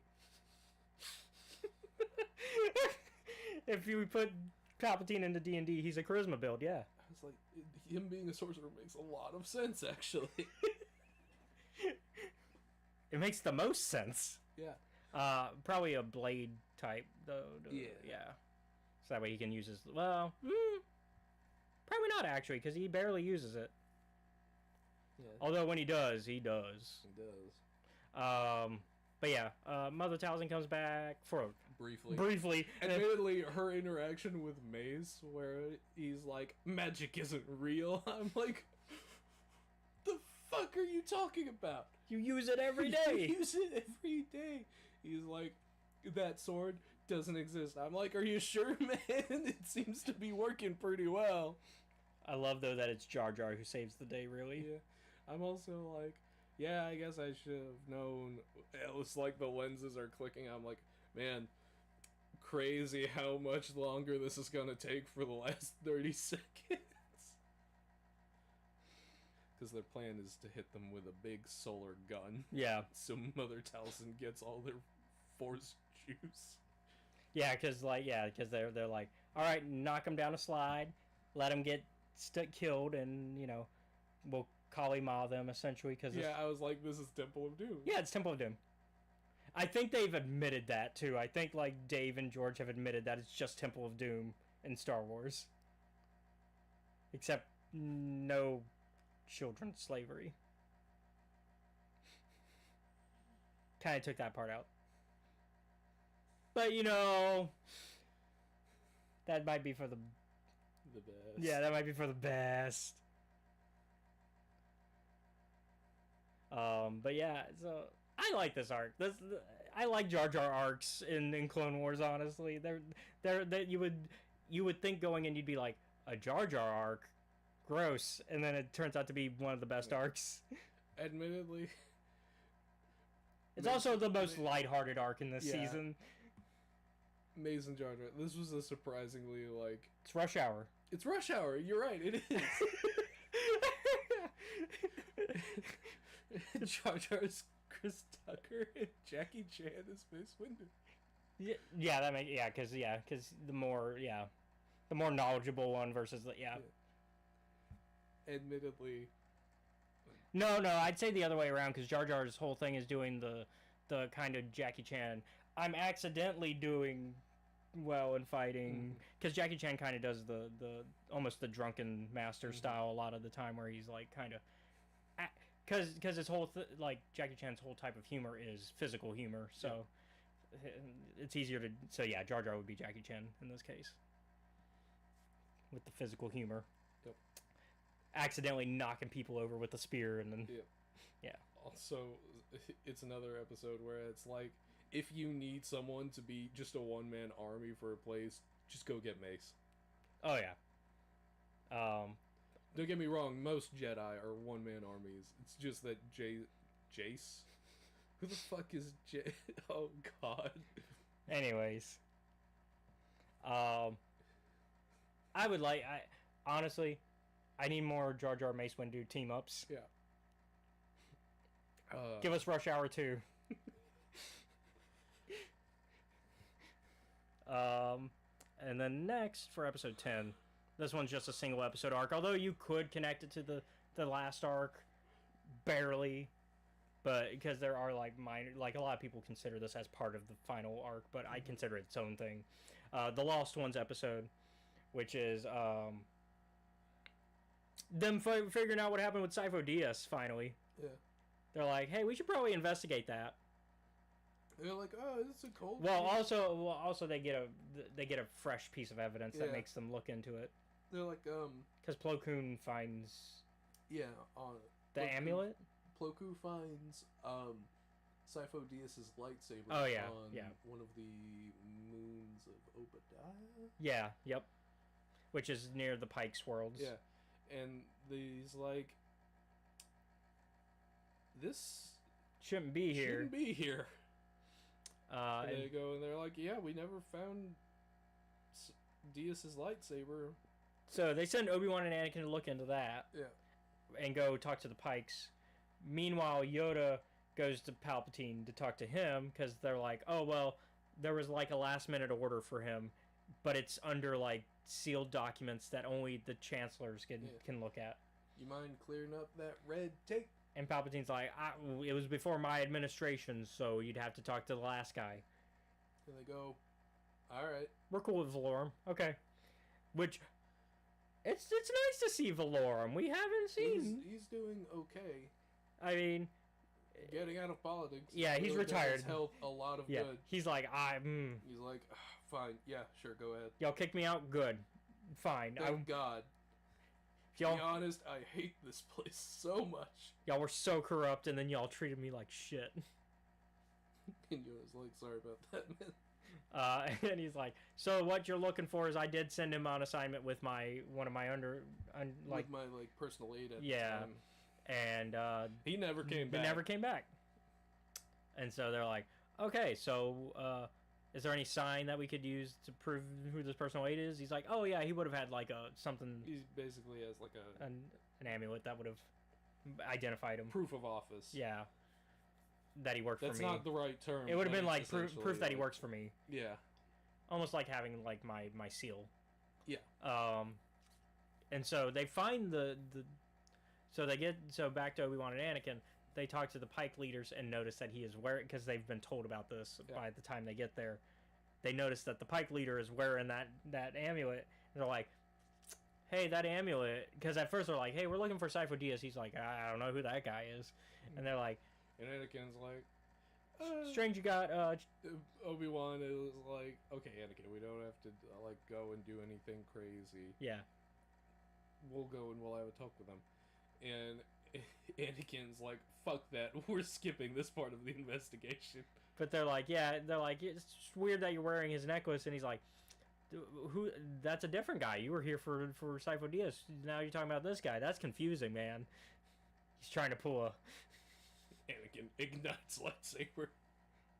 He's trying to confuse them into not knowing what they're talking about. And Anakin's like, no, we ain't playing that. Yeah, no. And they're like, fine. The guy you're actually looking for, the aide, is in my prisons because we were holding him. Yeah. Because I met with a guy named Darth Tyrannus, and he was like, hey, I want to kill a Jedi. And so we killed him, but then we were like... oh, shit. But we need this guy as evidence in case that Tyrannus guy comes back and tries to double-cross us. Yeah. We needed collateral, basically. Because then this guy could testify what happened. Yeah. And, personal aide Silman has not held up together so well mentally over the years. He thinks rats are his friends. Yeah. And he has to feed them. Yep. So yeah, he's crazy. Yeah, there's no way about it. He's insane. I guess it doesn't matter though, because Dooku's on his way. Yeah. And he's like, I gotta kill that guy. Gotta kill that guy now that I know he exists. Because Palpatine's like, hey, upper management here, I heard you left a loose end. I got a call from one of our customers here. Mm-hmm. Going back to our Palpatine is corporate. And manager Dooku's like, what did my team do this time? It's like, damn it. I gotta go get that guy. So they go kill, he goes and kills a bunch of Pikes, kills him, and then they're like, well, okay, I guess now we know Tyrannus and Dooku are behind it. To what end, we don't know. Yeah. Dooku... And also that clarifies, they also learn that Dooku has to be the one that ordered the clones, because they're like, oh, Sifo Dyas was already dead. Yeah. By that point. He didn't, survive this and then go order the clones. He died, and then Dooku, because Silman does tell them, hey, somebody took his identity. Yeah. That's why they needed him dead. Dooku also straight up admits, Yeah, it was me. And it was me. And Dooku. Obi-Wan is like, huh? And he's like, I told you, Kenobi. From the start, I told you. I didnd't lie to you. He pulled a JoJo. It is I, Dooku. Except me. I didn't kick your puppy. Oh god, like I'm trying one of the like. But no. Sorry, you got my brain on JoJo's. So in that first season of JoJo's, slight side. Yeah, back. Okay, I know what the worst thing is that he did. Yeah, I know. He's done a bunch of far worse. Because the thing he was admitting to, I know. There's that, but like that. To be honest, the fact that there's more to the list. Later on, our first JoJo confronts Dio again, and he asks him like, how many people have you killed and absorbed? And he goes, and Dio looks at him, and he says, I don't know. How many slices of bread have you eaten? I'm like, yeah, that's a pretty efficient way to summarize how fucking evil someone is. Yeah. But yeah, Dooku's not that level.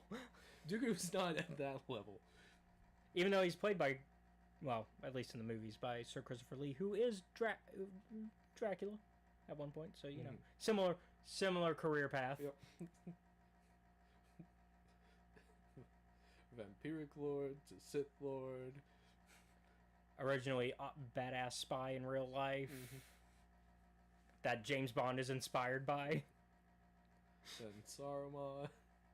He just had a fucking wild career. Epic rock career, because he also did some rock.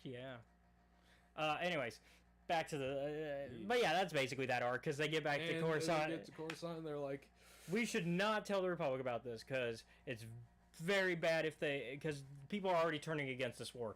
They would riot if they learned that, hey, the army that we've been using was created by our enemy and just happened to be ready days before this war happened. And it's like, I'm like, fuck. Because we would lose all support for this war at that point. Which they are right. Because the support's already... This is the cover-up season. Yeah, because they are right. The support is already bare bones. Yeah, it's like bare bones. Like it's... They're at fucking embers at this point.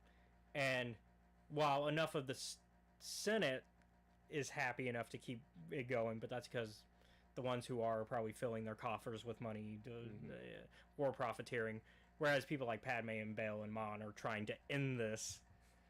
I think you would get more senators on their side if they learned this. Which wouldn't be a bad thing if Padme, Bail, and Mon did end it the way they're trying. But the problem is, I think it would be split on how do we end this. Yeah. And also, how do we treat the clones with this knowledge? Do we now go back to treating them even further like second-class citizens? Because they already are treated that way. Do we make that worse now that we know, oh, they only exist because of our enemies? Or do we just kill them? Yeah. That's the other option. And I don't. Because how can we trust this army? Yeah. Yeah. Lighter note. Kindred Spirits. Yeah. Because that technically happens next chronologically. See Asajj and Pirate Hondo, our favorite scumbag. And we get a new pirate, Rhaem. Yeah. I like Pirate Rhaem. I like Lana. She is awesome. I don't have anything against her. She's also, like, I think, creating a positive impact on Ventress, even if they are doing shady pirate stuff. Yeah. Like, because the whole thing is, oh, we're going to break into this place, you're going to pretend to be my prisoner. They do the classic Star Wars, you're my prisoner situation. And then things, we get a specific Weequay pirate who's left in charge. Jiro, who also is the one that was the one who turned against Hondo for a little bit when Savage and them were like, "Hey, you wanna join us?" because Jiro, I think he's also the one who tried to make a play during the Obi-Wan. I think he's also the one that was like, let's steal the spice for ourselves. It's like, Jiro betrayed me sometimes. I think it's the same one every time. I think it's Jiro every time. Let me double check.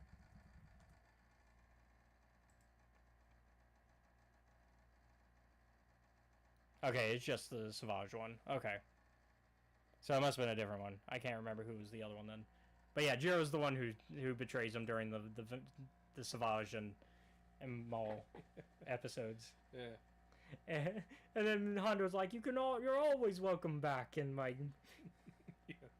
And like, Jiro's like, but this golden opportunity of ransoming this Jedi fell right into our laps like fruit from a tree. And that's such a great quote that Hondo gives, and I know you're about to give it. Go ahead. And Hondo's like, fruit doesn't appear in your lap unless someone has placed it there. Well, shaking the tree. Yeah, it's fruit doesn't land in your lap unless you shake the tree. Yeah. Is what he says. That is such a good Hondo quote. And he's like, besides, no more ransoming Jedi. It never ends well. Too many problems. Yeah. Oh, man. And I think we also get some good Ventress character development, which we're going to need before the book that it's a tie-in to. Because we got to get Ventress to this point of where she's a better person, right? Because even by Bad Batch, we see that, she's definitely changed. Yeah. I think Dark Disciple's a heavy part of that, and we'll get to that in a few weeks. Unfortunately not next week. Next week we're going to talk about Skeleton Crew, because that's done, so we can talk about it. And so we have to get from Ventress Season 5, which even then we're starting to see some growth. Yeah. And then we got to get to her by Dark Disciple, which will then get her to Bad Batch Season 2, or Season 3, rather. Mm-hmm. And so we got to get to that point, because otherwise, how did we get there, right? How do we get Ventress to be a better person? We also have to explain how she has a new lightsaber. Yeah. Because, we know that she lost her last ones because Barriss stole them. And I don't think Anakin was like, hey, here's your lightsabers back. And in fact, we learned Ventress is actually happy to be with that. She's like, I don't like them anymore. They remind me of Dooku, essentially. Yep. And then we get...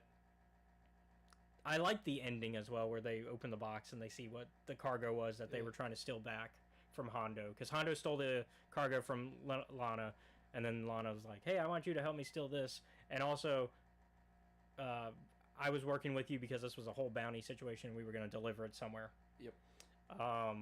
So we need to get it back so we can bring it to who paid for it. Yeah. And Ventress is much like Boba and Jango. Yeah. She is, I'm going to get the job done. And, that's about... I think only one time is it really a case of she breaks a contract, and that's, I think, a fair one that she broke. Mm-hmm. Human trafficking... Yeah. I think that one's fine, that she's like, nah, I got too much of a conscience for that one. And so this, I like the little, it's a pretty thing. It's something that reminds you of the beauty of the galaxy. And she is like, good for a pirate's life, but not for me. Yeah. But I do like that she's like, it's something to remind me of the good in the galaxy still. Kind of. I kind of read that as it's a piece of hope. To somebody who, like Ventress, doesn't usually look at things that way. Mm. But Ventress in this moment is like, it's beautiful. Which is rare. I don't think she's ever really thought of anything like that before. Yeah, just it is a nice moment. However, I think the difference is, once again, I think we had different readings on this one. Where I'm like, that's bittersweet, but at least Ventress, you know what you are. Well, I think she also, it also helps confirm why she won't go to the Pirate's Life, because she's like, I can't be like that. It's a case of, I can never be like this, but it is still character growth because she still saw the beauty in it and knew that what it was. Because old Ventress, no way. Yeah, old Ventress wouldn't give a fuck. She'd be like, "This is junk." Yep. Once again, Hondo, our favorite scumbag, is just ready to die at any point. He also isn't taking this seriously. He's like, this is a game to him. Yeah. He's like, if I die, I die. And Ventress is like, I made a promise not to kill anybody. It's Rain. Oh yeah, Rain. Yeah, Rain. Yeah, Rain is the one who's like, I don't like doing bloodshed.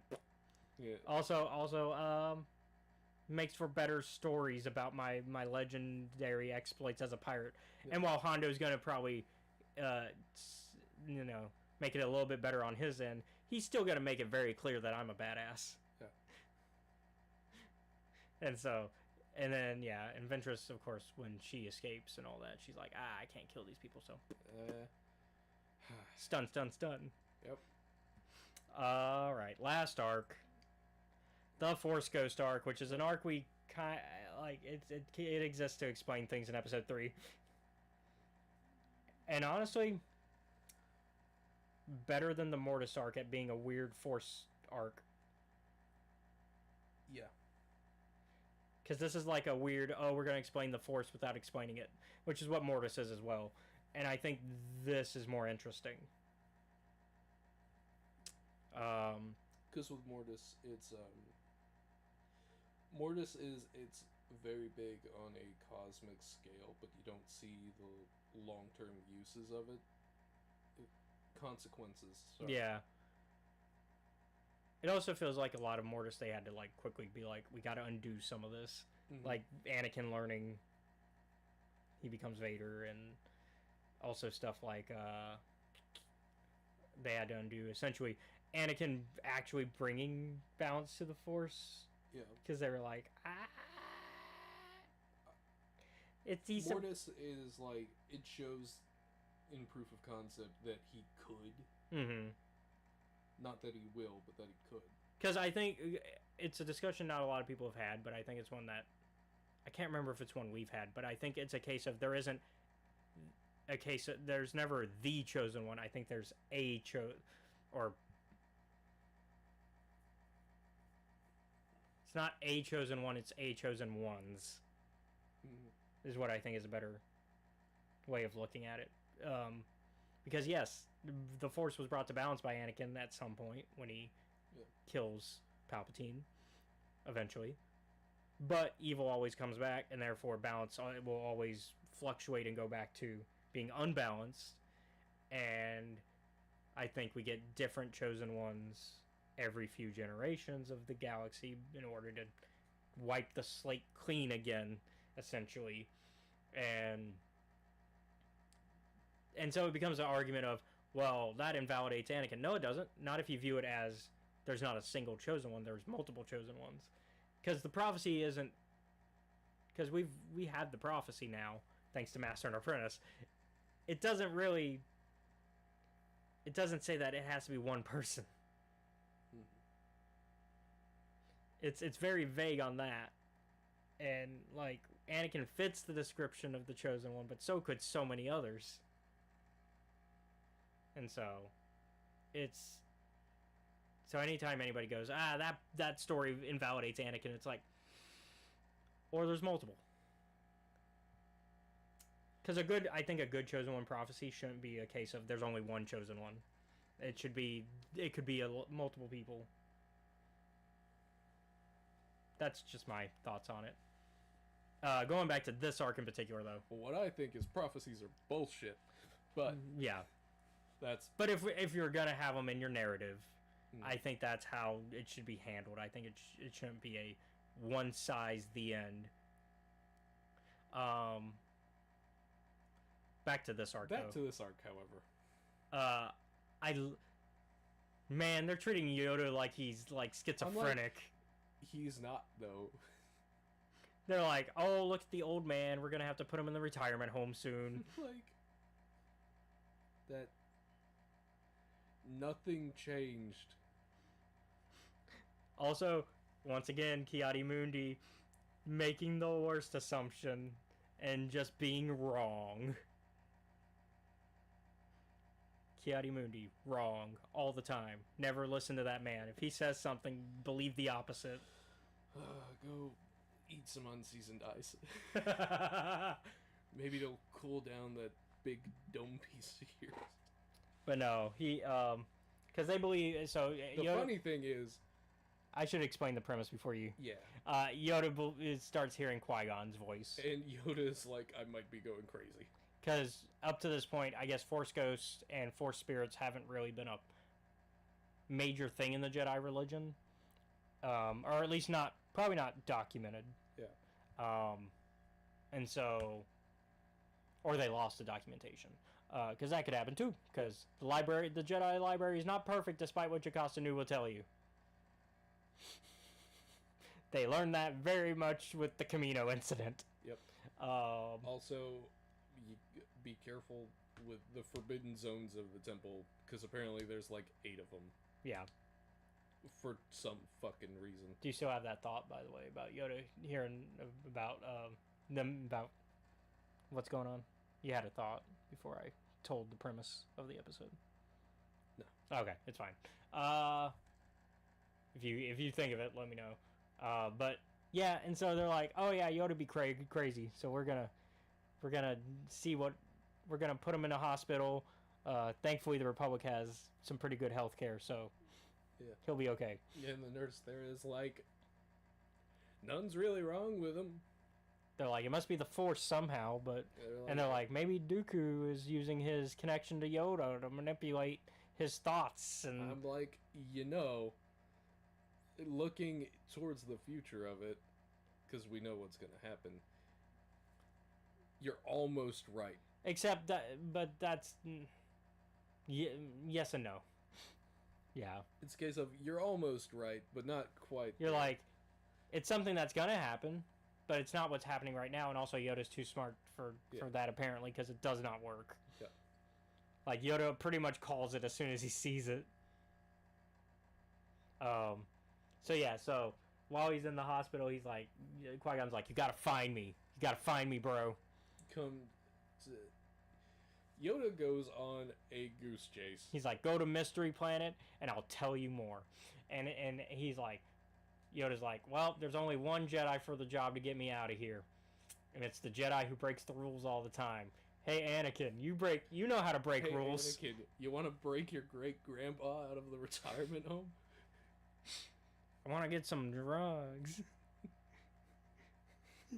He's like, no, Grandpa, I can't do that. It's against the rules. And he's like, but you break the rules all the time. And I get you cool things. He goes, I'm your grandpa. Yeah, alright. I gotta go talk to other grandpa. I gotta talk to your grandpa, because I'm great-grandpa, really, because the lineage, I guess, would be, well, great-great-grandpa. Yep. 2 greats, because it would be Yoda, Dooku, Qui-Gon, Obi-Wan, Anakin. Mm-hmm. So, great-great-grandpa has to go talk to Grandpa. Hopefully great-grandpa doesn't mess that up. Yep. Also, Yoda nearly kills himself the first time he tries to talk to Qui-Gon. Yeah. Before they put him in the hospital bed, they go, hey, let's try to do this one more time, meditate together, and see if we can hear him. Doesn't happen. Yep. I think in that case it was a situation of faith situation where it was like, oh, we're trying too hard and therefore it's not going to happen. Yep. So the second time is, we're going to put our grandpa in the sensory deprivation tank, and Qui-Gon is like, Yoda, what the fuck are you doing? And Yoda's like, I'm having a heart attack and a seizure, that's what. And Qui-Gon's like, okay, first off, stop doing that, come to Dagobah, we'll talk. And so they go to Dagobah, which it's nice that they set that up as to why Yoda would go there in Revenge of the Sith. Because it's a nexus point to the Force, essentially. R2 is brought along there. Yeah, because R2 helps him break out. Because Anakin's like, all right, R2, break great-great-grandpa out. Let's go. Operation GGG. Yep. Grand Theft Grandpa. Yeah, GTG. Yeah. And so they take him. They go to Dagobah, and Obi-Wan's like, or Qui-Gon's like, I can't appear physically. I can only do voice because I did not learn all my training. Yeah, I didn't quite complete that course. I can still, because I eventually do, because the Obi-Wan Kenobi show lets me appear. But I needed to take a year off. Yeah, I needed. I Force Ghost College. I gotta. Well, it's more like getting a GED. I think he's like, I gotta get my GED. I gotta finish high school. I only made it to senior year. I'm gonna send you to some weird ghost women, and they'll teach you the rest. Yeah. So they go to they go to Weird Force Planet, where Yoda gets tested a lot, and one of the tests is like, essentially being like, I don't know what to expect, and they're like, okay, cool, so you won't be afraid. And then they have him fight his inner demon, where he has to realize, oh, I am the dark. That is evil goblin mode. Yoda shows up. Smeagol Yoda. Smeagol Yoda is like, why do you resist? And then Yoda's like, wait a minute, you're part of me. Hug time. Yep. And it's like, no, you can't hug me now. And Yoda's like, but it's like picking up a cat. But Yoda's like, but you're part of me. I have to embrace that you're part of me. I can't deny it otherwise, because then I'm a hypocrite. Mm-hmm. And he passes that test. And then eventually they're like, after a little bit, they're like, okay, now you gotta have the really hard part. Going to one of the Sith homeworlds. Yep. Moorband. The other test that happens. Oh yeah, the other test before that. Is that like Yoda is shown a vision of the Jedi Order. Yes, where everything is happy, everything is awesome. Yeah, and everything the first of which is like, oh, here's Ahsoka. That's like still part of the Order. Still part of the.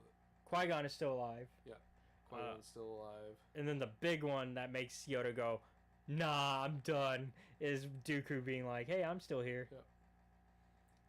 And Yoda goes, first off, you three motherfuckers are dead. Yeah. And you're a traitor. Yeah. And you left the Order. And you left the Order. This isn't right. It's like, while we have peace, in this case, the lie is the worst part. I don't know why in fiction, like, a lot of people, to be honest, I'm like, I understand that it's emotionally driven. That's what it is. Times, but I'm like, the fucking, oh, I'm your dead relative brought back to life. I'm like, no. I think it's because, like you said, it's the emotional level. So a lot of people would go, man, I kind of can see, like, a lot of people could be like, I can see why they might choose to stay. Yeah. Just because, on an emotional level, it's perfect. Yeah. And there's no war in the case of this one. Mm-hmm. Like, you get all your friends back. You get, in Yoda's case, family, really.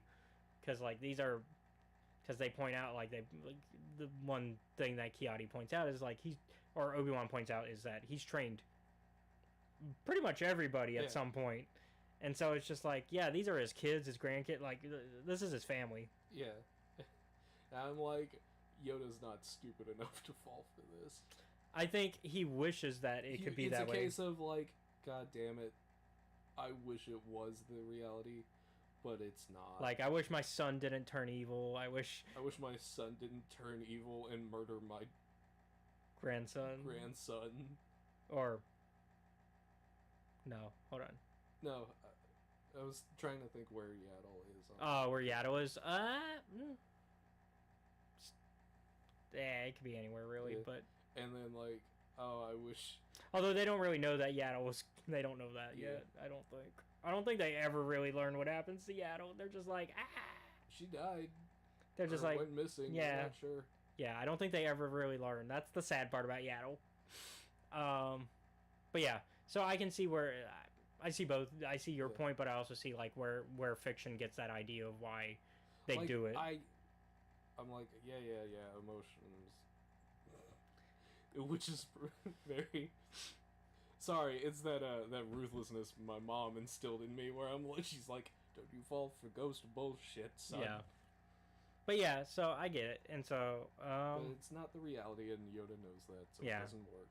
And the priestesses are like, all right, cool, you passed the test. Now for the now hard that part. we've emotionally traumatized you. Now for the hard part. Go to Sith homeworld. Go to hell. Yeah, survive that. And so he goes to Moraband with R2, and they first... And R2 complains again. He's like, you bring me to fucking weird places, man. And so the first... I think the first one is Darth Bane. No, Darth Bane is not the first one.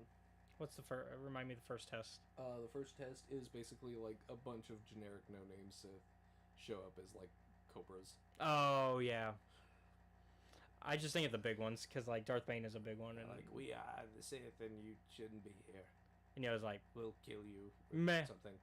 He was like... Yeah. Mm-hmm. But he runs into Darth Bane's spirit next. Yep. But we know that Sith spirits can't survive, so Yoda calls him on that bullshit. It's like, you are an illusion. Sith an illusion, you are. Yeah, Sith spirits don't live, so... It's not how any of this works. So I didn't touch some bullshit armor or a kyber crystal. Darth Bane is now a samurai with Mark Hamill's voice. Yep.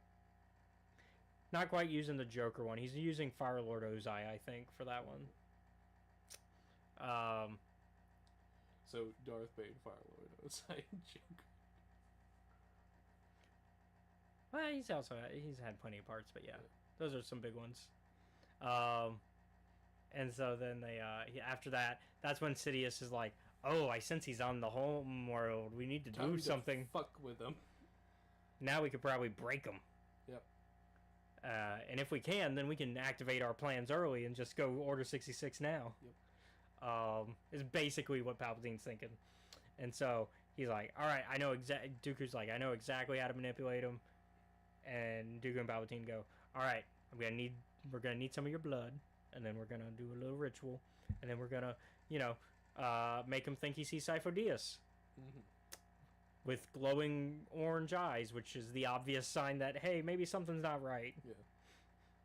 And Sifo Dyas is chained up, and he's like, "I'm still alive. I can tell you who the Sith Lord is if you free me." No. No, you're dead. Free me. No. For fuck's sake. Fine, then we'll do this the hard way. No.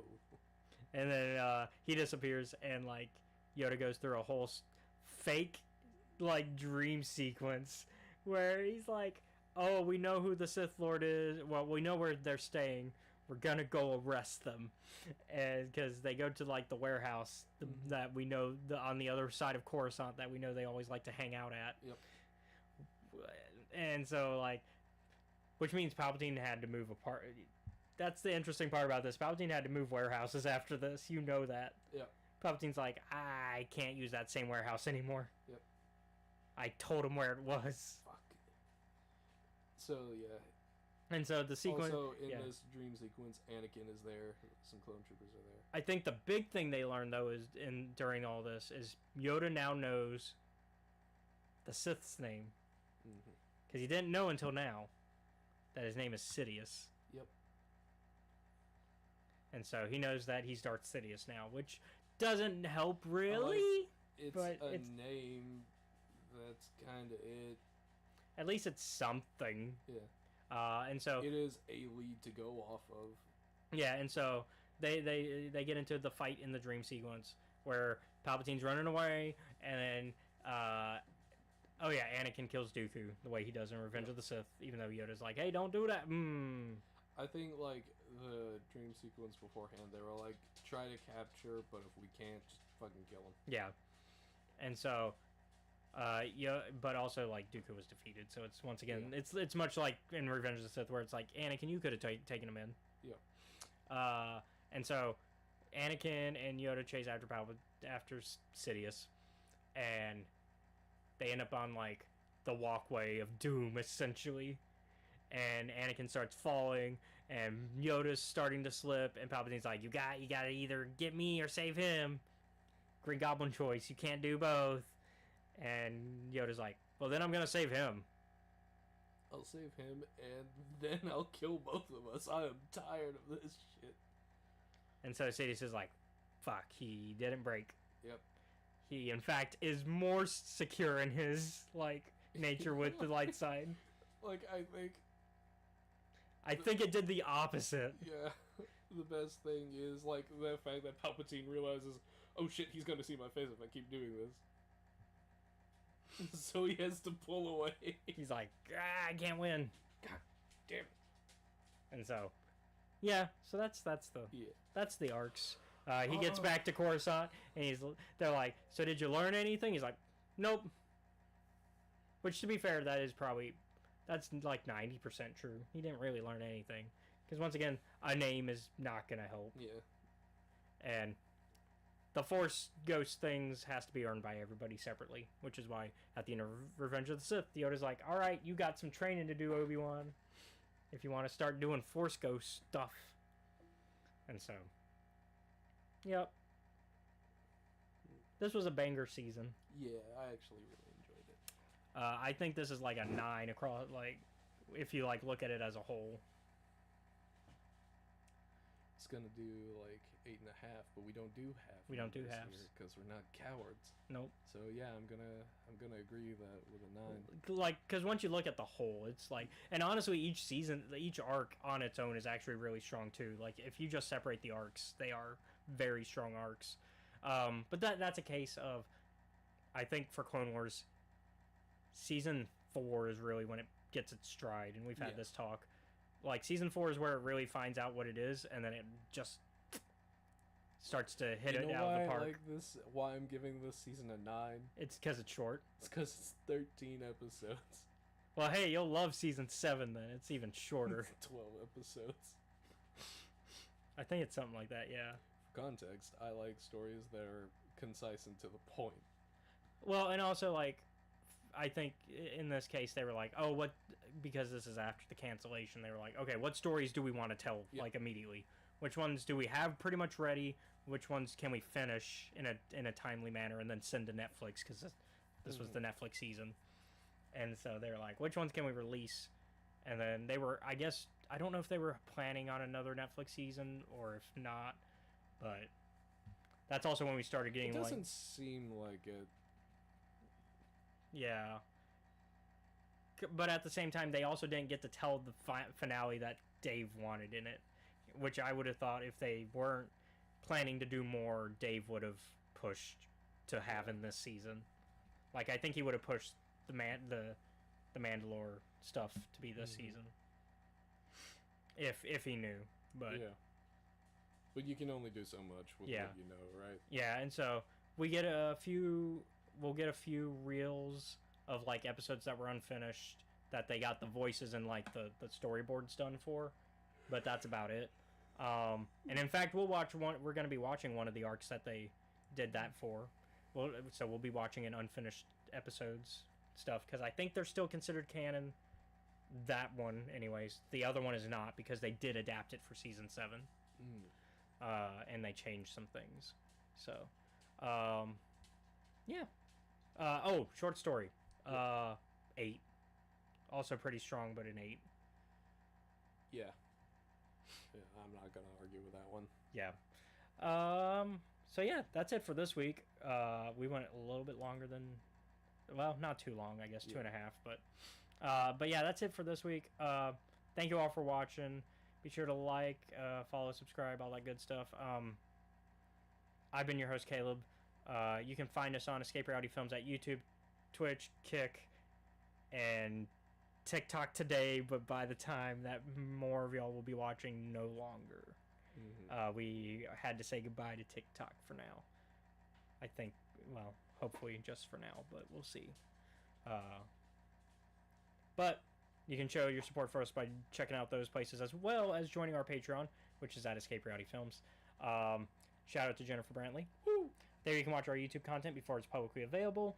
Also be sure to check out our Discord, which is also linked wherever you're watching, and so you can become part of our community. You can find me on Twitter at Escape Reality 94, Facebook, Instagram, Threads at Caleb.Lockwood. I'm also on Blue Sky at Escape Reality Films.